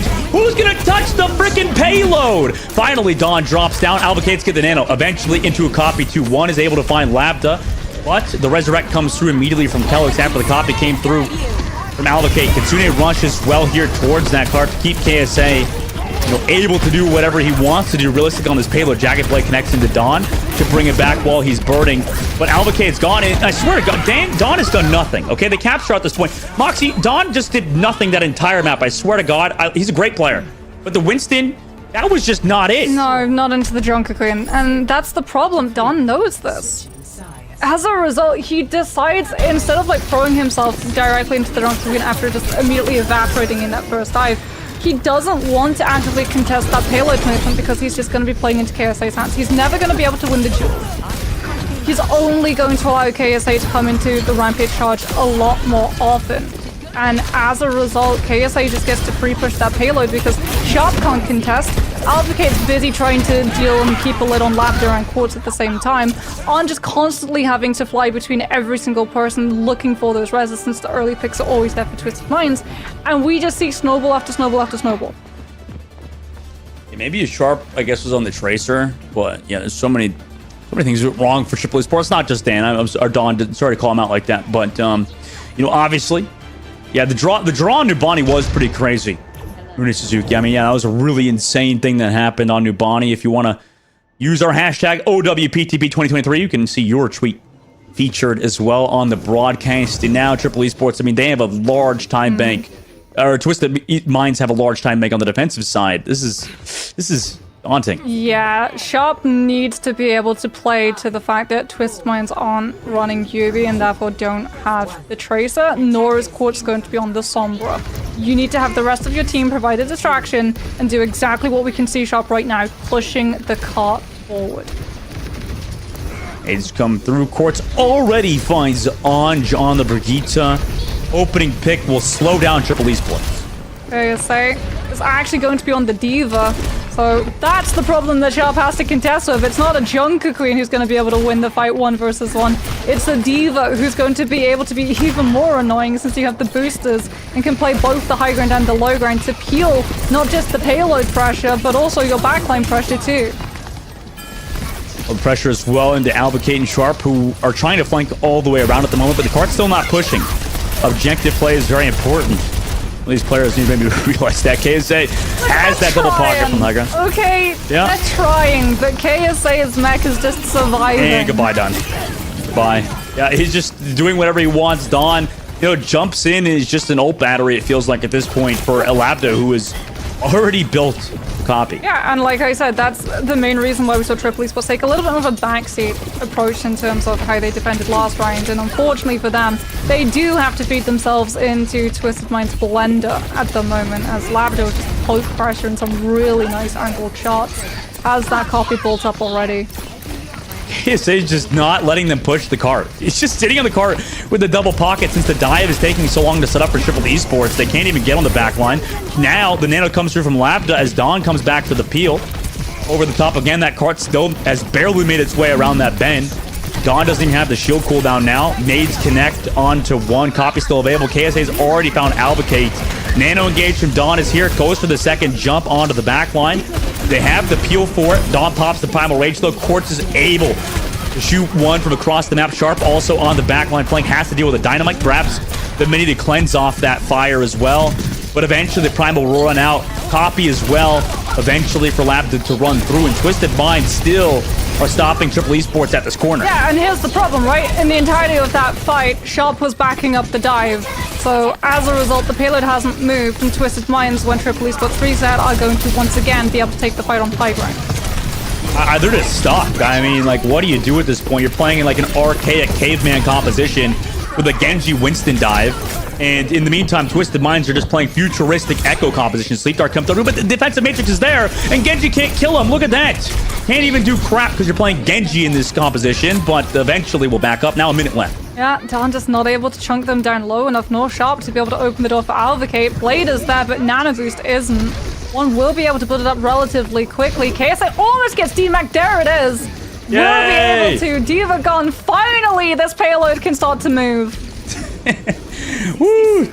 Celebration, we killed KSA. Cart now under the car wash as well. We'll move through Dawn, trying to go for some more. Bob, though, to counter this. And Dawn drops out. He's gonna die to Bob. He's about to die to Bob. Oh, nice jump. Nice heals from one to keep their team alive. Sharp also connected with the pulse bomb. Albacate on a Slay. Maybe they're getting things rolling here. That's so toxic today. Albacate going to have that blade. One's going to have the nano. This is the all or nothing moment for Triple Esports. Blade still available from Alvacate's side. Dash into the air, got the nano blade, and he misses. Get the copy through, come through. He's looking for something. He's swinging. Swinging a miss at the moment. Babe Ruth is not in the lobby. He said it's me at the batter plate. Quartz does get Sharp, though. Up the staircase. Slade tries to go, but nice! Nade from him onto Albacate to slow down that push. Slade, fantastic aim to play from them. Lab does well with the copy. Found Ange with the copy. Pulse bomb. 10 seconds left, Moxie. Triple Esports. Oh, we're right back to high ground control for Twisted Minds. They're going to be able to stagger one down. Don coming back in on that Winston just doesn't have the sustainability to build into the Primal, and is just going to get stuck on a rock one jump.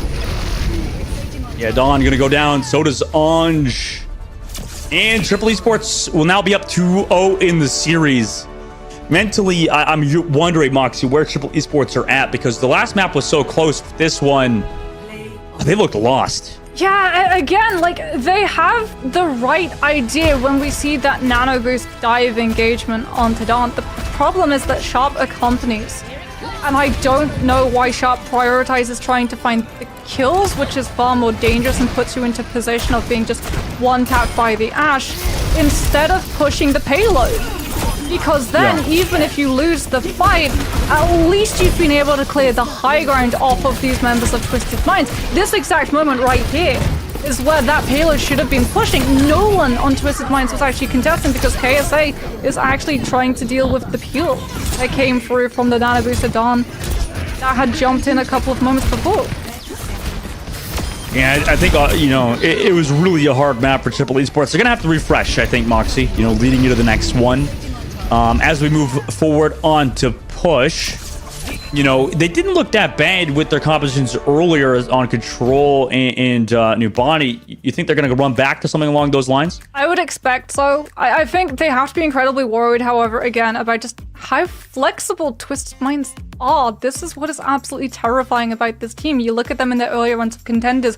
They had one weakness, which was, well, if they're running Pharah and Echo, play something like a Diva, and then you can actually try and actively challenge it. But now that that weakness has been shed, this is a team that is looking absolutely unstoppable. KSA's mech survived so much on that payload. I wish we could see how much damage he had been able to absorb, because she did not go down.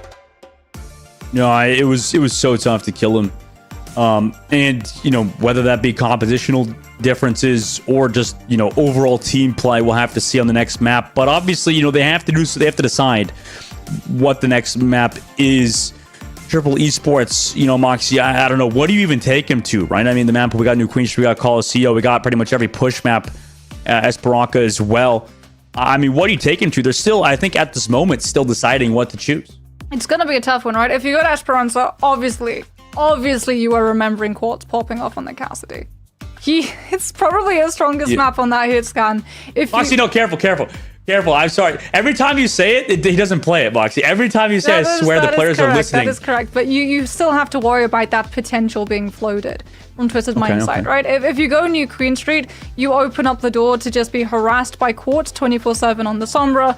And if you go Coliseum, well, you can't really run something like the Pharah or the Echo, or at least not on like that point A, right? There's a skybox, but there's also a ceiling that involves it. So if you want to try and play to your game, to your strengths of Advocate on the Echo, you go to Esperanza. You try and bite the bullet and hope that Quartz isn't going to be on that Cassidy, or that if he is, you're at least going to be able to run him down easier now that he's lost that 25 health.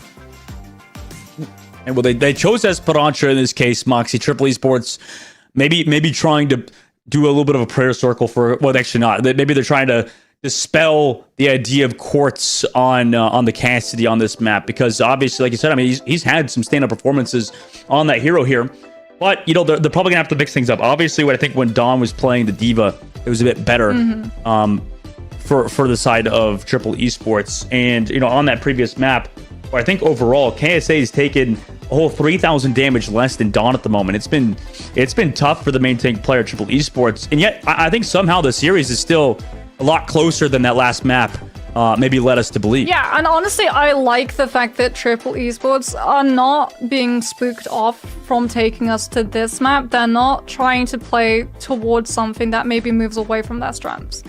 We are, however, going to see something that moves away from the composition that Twisted Minds had, because Labda is out, and we're going to see Yubi come back in to be able to play something like that Tracer.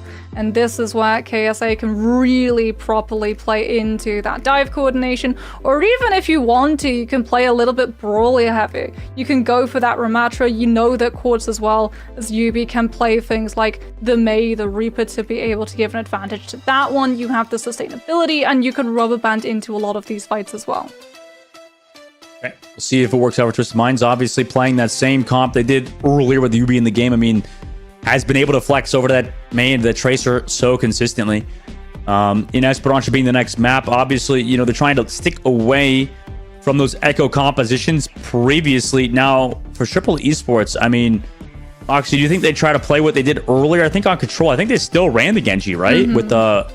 With Advocate on the Genji again? Yeah, and that's the risk, right? You would think, okay, Laptor's out of the lobby, now we can play Advocate entirely uncontested. But no, there is a reason that Twisted Minds have kept Quartz in. They have trust. If the Echo or Pharah becomes a problem, well, we've seen in the past, even when they were facing up against Yazan, when Yazan was playing for Triple Esports, they would run Quartz and Yubi, and Quartz would just go for hit scan and dispatch that Pharah with ease. So I think for Triple Esports, you need to play into what you know is coming. You need to play into the mirror. All right. Triple Esports deciding the composition they want to play. I mean, earlier they kind of hinted at playing this Brawl composition, but didn't really fully lock it. Meanwhile, Twisted Minds on their side with the Mei Reaper. Another similar Brawl comp on both sides, actually. Yeah, exact composition for both of these teams. It really is going to come down to who is better at running this composition. This is about to get incredibly aggressive, incredibly quickly, and incredibly punishing for whoever uses their first cooldown. Triple Esports walking through the right side all the way around, actually. They're just taking the quick rotate on the bridge of Twisted Minds. Meanwhile, Twisted Minds actually sitting back. Triple Esports now looking to go for that engage. Going to Nemesis form as Dawn to pummel in the Quartz. And he's able to kill Quartz before he could even use that fade. So great work from Dawn in that fight, as well as the rest of his team to support him. Triple Esports still relatively healthy, too. I mean, that's what you look for in this brawl, is how healthy everybody is on your lineup. KSA trying to clutch things out on the outside, but eventually they get collapsed on by Triple Esports. Dawn takes out Yubi, Sharp takes out Kellex. And the first fight is a win for Triple Esports. Yeah, Twisted Minds, with that really long rotation where they take away Triple Esports high ground, Sharp actually invests the Mei wall, and as a result, when Twisted Minds try and push forward, it isn't there to actually counter Yubi's Mei wall that's able to isolate one person, and when you're isolated super close for Ramatra, Nemesis form into pummel is going to just absolutely ruin your day. As Twisted Minds, again, get to play super aggressive, super up close, and try and burn out those abilities. Healing up on the outside. Whole essences on both Moira's side. And Annihilation committed by KSA. No Annihilation just yet for Down. Now Down pops the Annihilation. I can't see what's happening on my screen. It's just so bloomy in there. So much white from KSA's Annihilation. Beat drop from Kellos committed as well. And we're in peak Overwatch at the moment. Pretty much every ultimate committed. Death Blossom from Advocate on the inside does not kill anybody until finally KSA is removed. Now Blizzard to counter dive on the backside enables them to find Dawn, but a counter Blizzard again comes through from Sharp for Triple Esports to find Yubi. And now with no ultimates on the board, both Moiras are close to yet again another ultimate, but Advocate finds Quartz before a counter push could happen for the side of Twisted Minds. The Triple Esports keep that robot pushing. Yeah, Quartz getting picked is really good, because honestly, he probably could have invested the Death Blossom just to keeping Triple Esports contested so that they're not able to pick up these forward spawns and allow Twisted Minds to be able to regroup. They're still going to try and contest the Mei wall coming out, as well as the Vortex from KSA to push Triple Esports further away. Death Blossom for Quartz, ready to go, and that was the difference maker in the last team fight. Whole Essence from one committed, same with Slay, both Mei walls out on the field.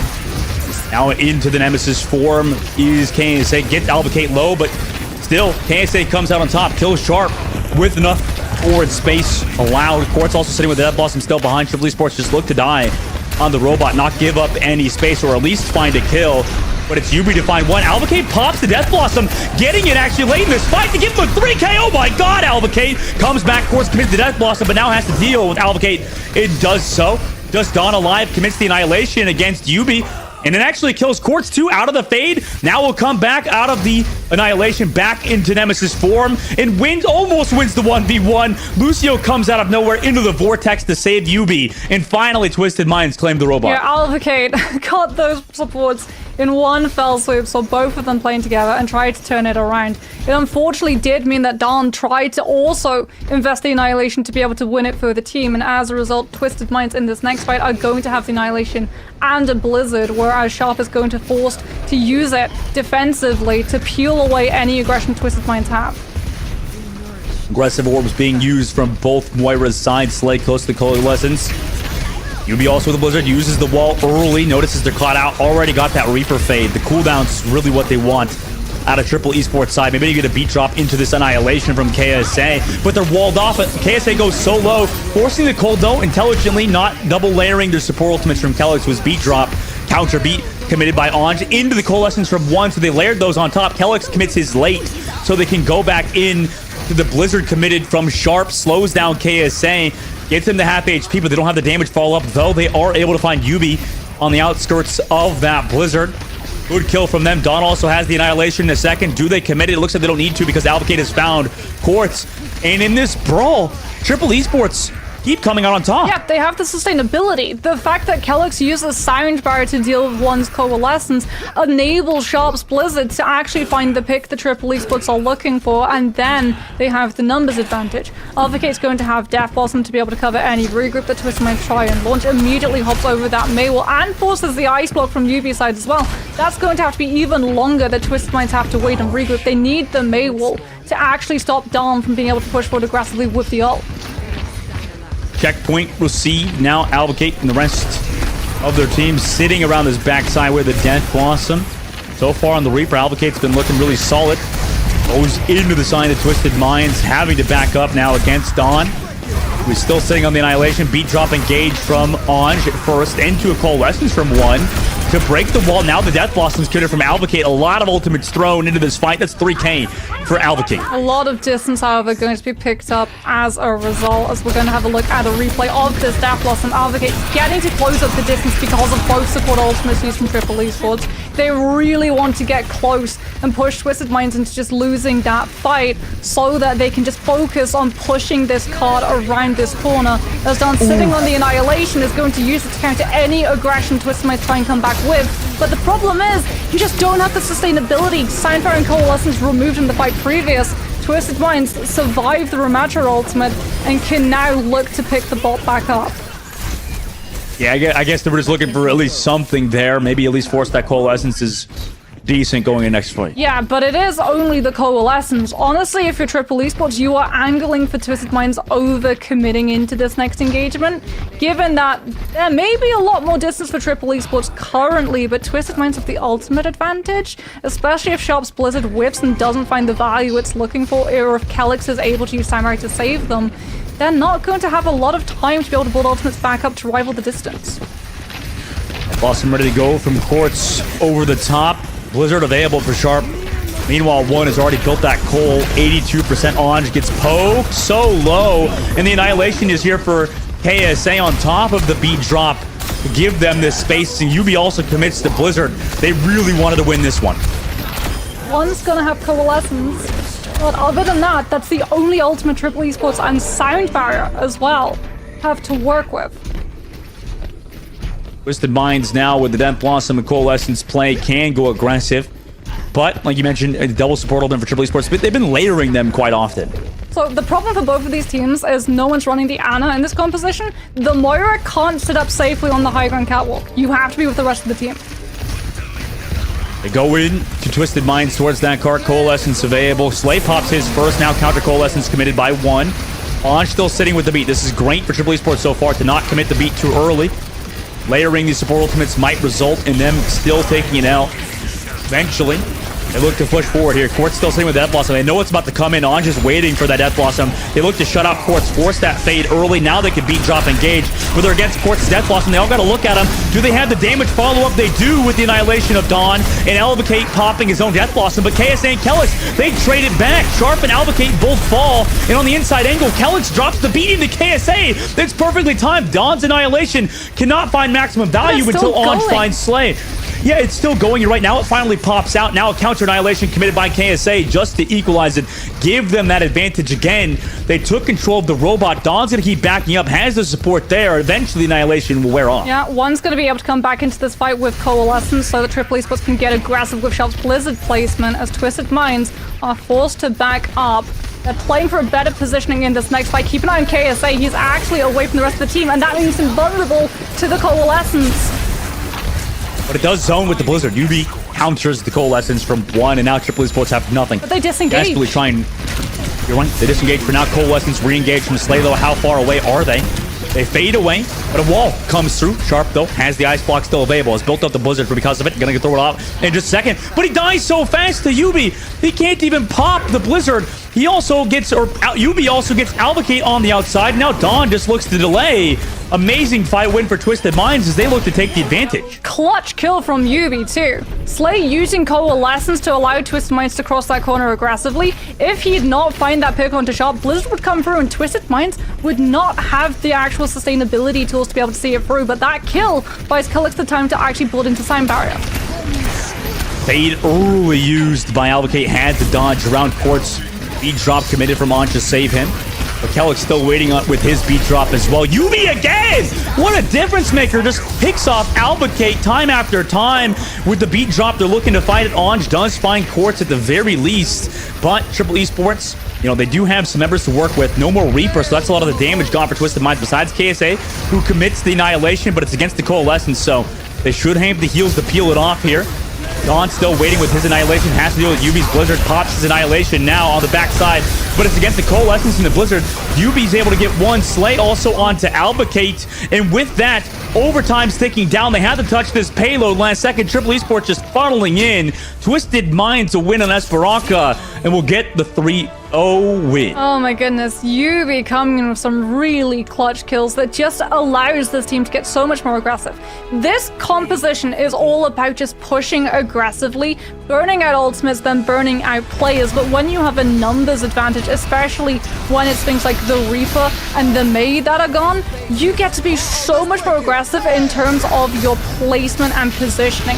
For things like your Ramatra, for things like your Lucio as well, you can look for really crazy engagements with things like the Nox and the Vortexes, and it's something that Twist Minds took full advantage of. They knew that Advocate and Sharp going down late in those fights meant that the ultimate economy for Triple Esports would be a lot further behind Twisted Minds, that they had a window where if they just invested all of their ultimates immediately and won the fight off of the back of those, Triple Esports would not be able to actively recover in time for those ultimates to then roll around for them. All right, well, Twisted Minds kind of displaying their dominance again in their second day of the EMEA. Triple Esports, we're doing a decent job in the brawl, but realistically, Matsu, I mean, you can't cancel out KSA on that Ramatra and Quartz on the Reaper. Well, especially UB too. UB had some standout plays, right? Yeah, really good blizzards, really good walls, really, really good icicles. Target focus, the fact again that like you were able to take Sharp down, the Blizzard for Triple Esports with Twisted Minds not having that Coalescence or Sign Barrier to be able to sustain through, that could have turned this entire fight around. And there's a reason that Triple Esports hold on to things like the Annihilation even though they have them available to use at the same time for Twisted Minds, and it's because of distance. Even if they're able to win that fight out on that doorstep, they still need something in the tank for all of the fights afterwards, as opposed to Twisted Minds, who were just relentlessly dropping every single ability that they have in to be able to just steamroll and power through that fight. All right, well, Twisted Minds 3-0 win over Triple Esports. You know, for Triple Esports, obviously moving forward, we'll have to see if they can kind of work their way back towards the top to make sure in those playoffs that they get that they get their revenge on Twisted Minds. But in the meantime, guys, we're going to a short break before the interview. I believe we're having Kellix on, Lucio player for Twisted Minds, also a very veteran player. So don't go anywhere, guys. You're not going to miss it. We'll be right back after this short break. You like solving problems. Problems like how to stop that tracer from deleting your backline. I know just what you're thinking. You'll bring a turret. But y'all can't solve all your problems by simply bringing an extra friend to the battlefield. For that, you need the Contenders Torbjorn skin. Solve your problems by connecting your Battle.net account to Twitch, After that, watching Overwatch Contenders Summer Series will contribute to your drops progress, letting you claim your Overwatch Contenders Torbjorn skin. Even your turret gets an upgrade. Warning, the Overwatch Contenders Torbjorn skin does not come with extra or upgraded turrets. Build instructions will not be provided. By picking Torbjorn, you waive a claim towards any destroyed turrets. No refunds, no exchanges, and no take-backsies.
Welcome back, everybody. We've brought in Kelix from Twisted Minds, who just got that 3-0 victory over Triple Esports. What's up, Kelix? What's going on today, man? Congrats on your win. Thank you very much. I'm just chilling. How are you? Doing good, doing good. Myself and Moxie just watched you guys' game. Your body was stressful though. That was for us. For you guys, was that a stressful game? That draw that happened? Yeah, I mean, caught a bit off guard, but I think it was a good match, good learning experience, good to play on the adrenaline. So yeah. So then, talking about adrenaline, obviously we got to see a lot of different heroes coming from you, the Mercy being one when there's an Echo or a Pharah in the mix, but also that Lucia with the Ram Rush. As a support player, what composition do you prefer playing? I prefer playing the Lucia comp because I feel like I can do more, whereas on Mercy I'm kind of just, beaming someone hoping they kill everyone, but yeah, Lucia for sure, it's way more fun for me, I can actually do stuff. Yeah. And for your guy, you mentioned learning experience from Numbani. What's your biggest takeaways, I guess, from this match versus Triple Esports? Obviously, I think you guys played the Echo, you played Pharah Tracer at one point with Quartz. I mean, what's your biggest takeaway, I think, from this match versus Triple Esports? Yeah, I think looking at Numbani, we definitely talked about some hero swaps after we drew the map. I think we came to some conclusions, and I think that was like the biggest takeaway. On the other maps, there was not really anything fancy we could have done better. I mean, obviously everything could be more perfect, but I think just Numbani hero swaps, I think that's the most important one. And I think the team definitely looked the strongest on the Watchpoint Gibraltar defense, where KSA just does not die sitting on that payload. As a backline player, you know that the dive a lot of the time is going to be engineered towards coming for you. How did the team manage to survive as long as they did when Dawn on that Winston tried to jump in alongside Alvacate and the Genji? I think the biggest part is probably that they're playing the Genji, and I think Genji is not really the strongest hero, especially against our comp, so we weren't really worried a lot of the time, because if there's no Sombra on the field, I think KSA and Lip there are way more free to do anything they want, and there's the Genji threat is not really that high, so I think we were never really worried at all. And for you guys in particular, I guess, obviously you've played against Overwatch League teams with this team, and also you've been there, done that. I mean, coming into this season, what's your guys' goal? What's Twisted Mind's goal? Just to, again, just get that, barely, not even dropping a map, I guess. You're just trying to get that golden stage. Yeah, I think that's pretty much the same goal as last tournament as well. I think we want to do even better if it's possible, but yeah, pretty much just winning without losing a match would be very nice. So then, looking at all of the other teams in the tournament, like Dustin said, last time entirely undefeated in terms of match score, not so much map score. Is there a team that you feel is actually close to being able to close up the gap, or do you think that you're still head and shoulders above the rest at the moment? I have no idea. We haven't really scrimmed at all coming to this round robin, so I don't think we know. Like, obviously we have our opinions on all the teams, but we don't know how good they actually are. I think it will just come with time when we watch the replays of other teams. Then we will just learn from there. And Kellex, obviously, you know, wait, you just played for Team Denmark, right? Yes. I mean, okay. I mean, obviously, I just want to get your thoughts. I'm so sorry, by the way, first of all, but because I don't know if you've talked about it probably on your own stream and stuff like that, but any thoughts from the World Cup or anything like that? I knew this was coming. I mean, I think overall we just had a unfortunate run. We should have been way better. When we watched the VODs of all the games, it was a disaster. Not gonna lie, it was absolutely disappointing. I think we were all really upset after we were out of the tournament, and I think we all really wanted to go to the playoffs and all that, but in the end it was just very upsetting, and I try all I can to forget about it because I just want to focus on this team now. I mean, it's all good. I'm winning now. Don't worry, Dustin put you in a horrible spot. Now we're going to put Dustin in a horrible spot. I'm winning now on this team, so everything is good for me. True. So we didn't really get to talk about Moira, Dustin, in the last interview, considering Lightbringer was a coach. But Kellex, you got to play Lucio alongside the Moira. What's your opinion on why we're seeing more Moira? That I'm sure Dustin is super pumped to hear. I mean, honestly, I think it's just like we want to try and play Ram as much as we can. So I think playing Moira, we're like expecting a lot of teams playing dive, especially Monkey, and I think Moira, Lucio, Ram, Reaper, and so on are pretty good against those comps because we don't really want to play them ourselves. And I think they're like the most consistent comp for us to play, beat Monkey comps, and I think so far it's been working. Listen, I got no comment here, Mox. I don't really, like, it's just Moira is just literally. Kellex just described it. Just an OP hero at the moment, right? Yeah. It's not to say can't die, deals a lot of damage. Literally unkillable. Yep, exactly. Yeah, when you run Baptiste, the Baptiste liable to just pass away randomly, whereas like Moira can just dash away. But yeah, because that's the thing. Like with Slay and One, I mean, both of them are really good Anas. Slay in particular as well. I mean, he's been around for pretty much as long as you have, except never make that jump up. I mean, is there anything actually? We'll talk about that a little bit. I feel like Slay doesn't get enough of a light. Is there anything you want to say about your support duo? Maybe anything you'd like to say about him, or I mean, I love or talk about him? He's obviously Danish, so that's perfect. I mean, I think he's really good and he's really talented. I think if he just keeps going and improve, I think he'll for sure make the jump into Overwatch League. Give him the chance. I think he just needs a little bit more time, and then he'll be there for sure. And for you, Kellex, is there anything you want to say before we move on, or any shout-outs or anything like that for Twisted Minds? I'm sure we'll probably be seeing you in the interviews. The winter interviews. Big shout out to the team, but especially Willie, our coach. He's been there through thick and thin. He's very loving. I love him. Thank you very much for being here, Willie. Well, actually, we have a little more time to fill, Kellex. So, generally on the Lucio, right? How do you figure out those timings, by the way, when you play these brawl comps with the Moira, so you don't overlay, Coalescence and the beat drop? I mean, it's all about just pre-planning your ult. I think we all have a good idea on what we want to use our ult, like comparing what the enemy have, and I think it's just more about communication beforehand, like, oh, they're gonna have May ult or Reaper or whatever, let's just save the beat for that one, you can see it coming. It's all just about, like, how can I say it, like, looking at the situation mid-fight and then deciding whether or not to press the Q button. You just need really good awareness, I think, pre-planning. Yeah. And you guys, I don't even think you guys, like, because you just said you didn't scrim, like, at all, right, leading into this, because you guys were so busy with other projects and stuff, right? So, I mean, that is definitely amazing to see that. Well, thank you, Kellex, for coming through for the interview. It's a pleasure speaking to you, my man, and congrats on your win. Thank you very much. It's Kellex for Twisted Minds. I mean, obviously, a really good team at the moment. Every team's kind of looking at them, Moxie leading forward. I mean, 3-0 win. They did drop a map, and there was some dicey situations, but at the end of the day, they still came out on top. Yeah, and again, this team is looking really, really strong. The fact that they can field that far on the Echo, but they can also play the more traditional meta compositions as well. Terrifying for these other teams in the region to have to deal with, because it means that you have to scrim so many different compositions and also have an incredibly flexible roster yourself. Yeah, that's the most important factor. Obviously, today we look back at the schedule. Oh, yeah, got the 3-0 win versus Pitbull Storm. One of the teams to make it out of the open. Meanwhile, Triple Esports versus Twisted Minds was again another 3-0, and we're entering back into the territory of 3 Overwatch, although there was a draw. And if we take a look at the standings, Moxie, there are only 2 teams that are currently undefeated. Are we going to see the back-to-back first and second seed for Twisted Minds and Oya in regular season? It definitely is starting to look like both of these teams are ahead of the rest of the pack, but we're still to see some of these other teams on broadcast as well, notably Play actually taking a dive, taking their first loss off a broadcast.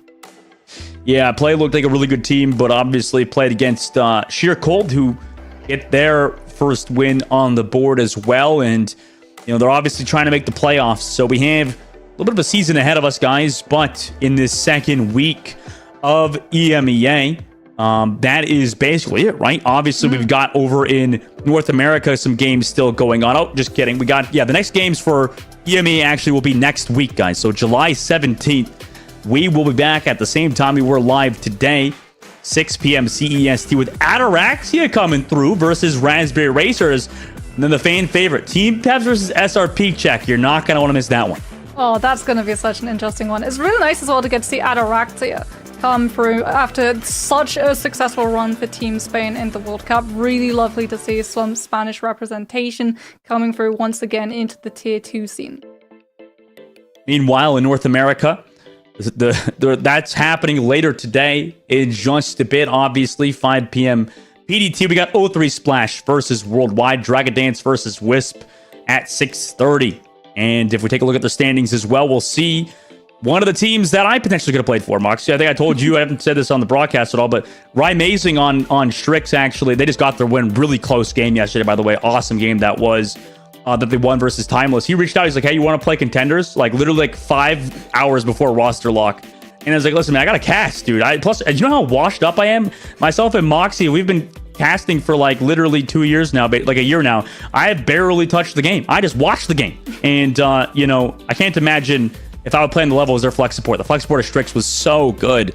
But obviously, North America is still what we've got going on later today at 5 p.m. In the meantime, for this EMA broadcast, for myself, Dogman, and Moxie, we'll have to see you guys later. Thank you for coming through. Make sure to let us know your thoughts and stuff on with our hashtag OWPTB2023. So we'll see you at 5 p.m. PDT for North America.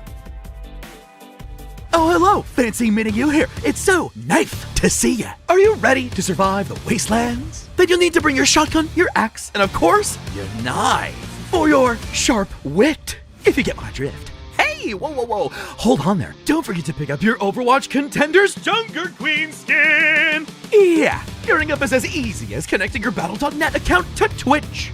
And after that, watching the Overwatch Contenders Summer Series will contribute to your drop progression, letting you claim your own wasteland-ready Overwatch Contenders Junker Queen skin. Oh, that's right. It's time to rampage. Now, get out there and slay with the Overwatch Contenders Junker Queen skin.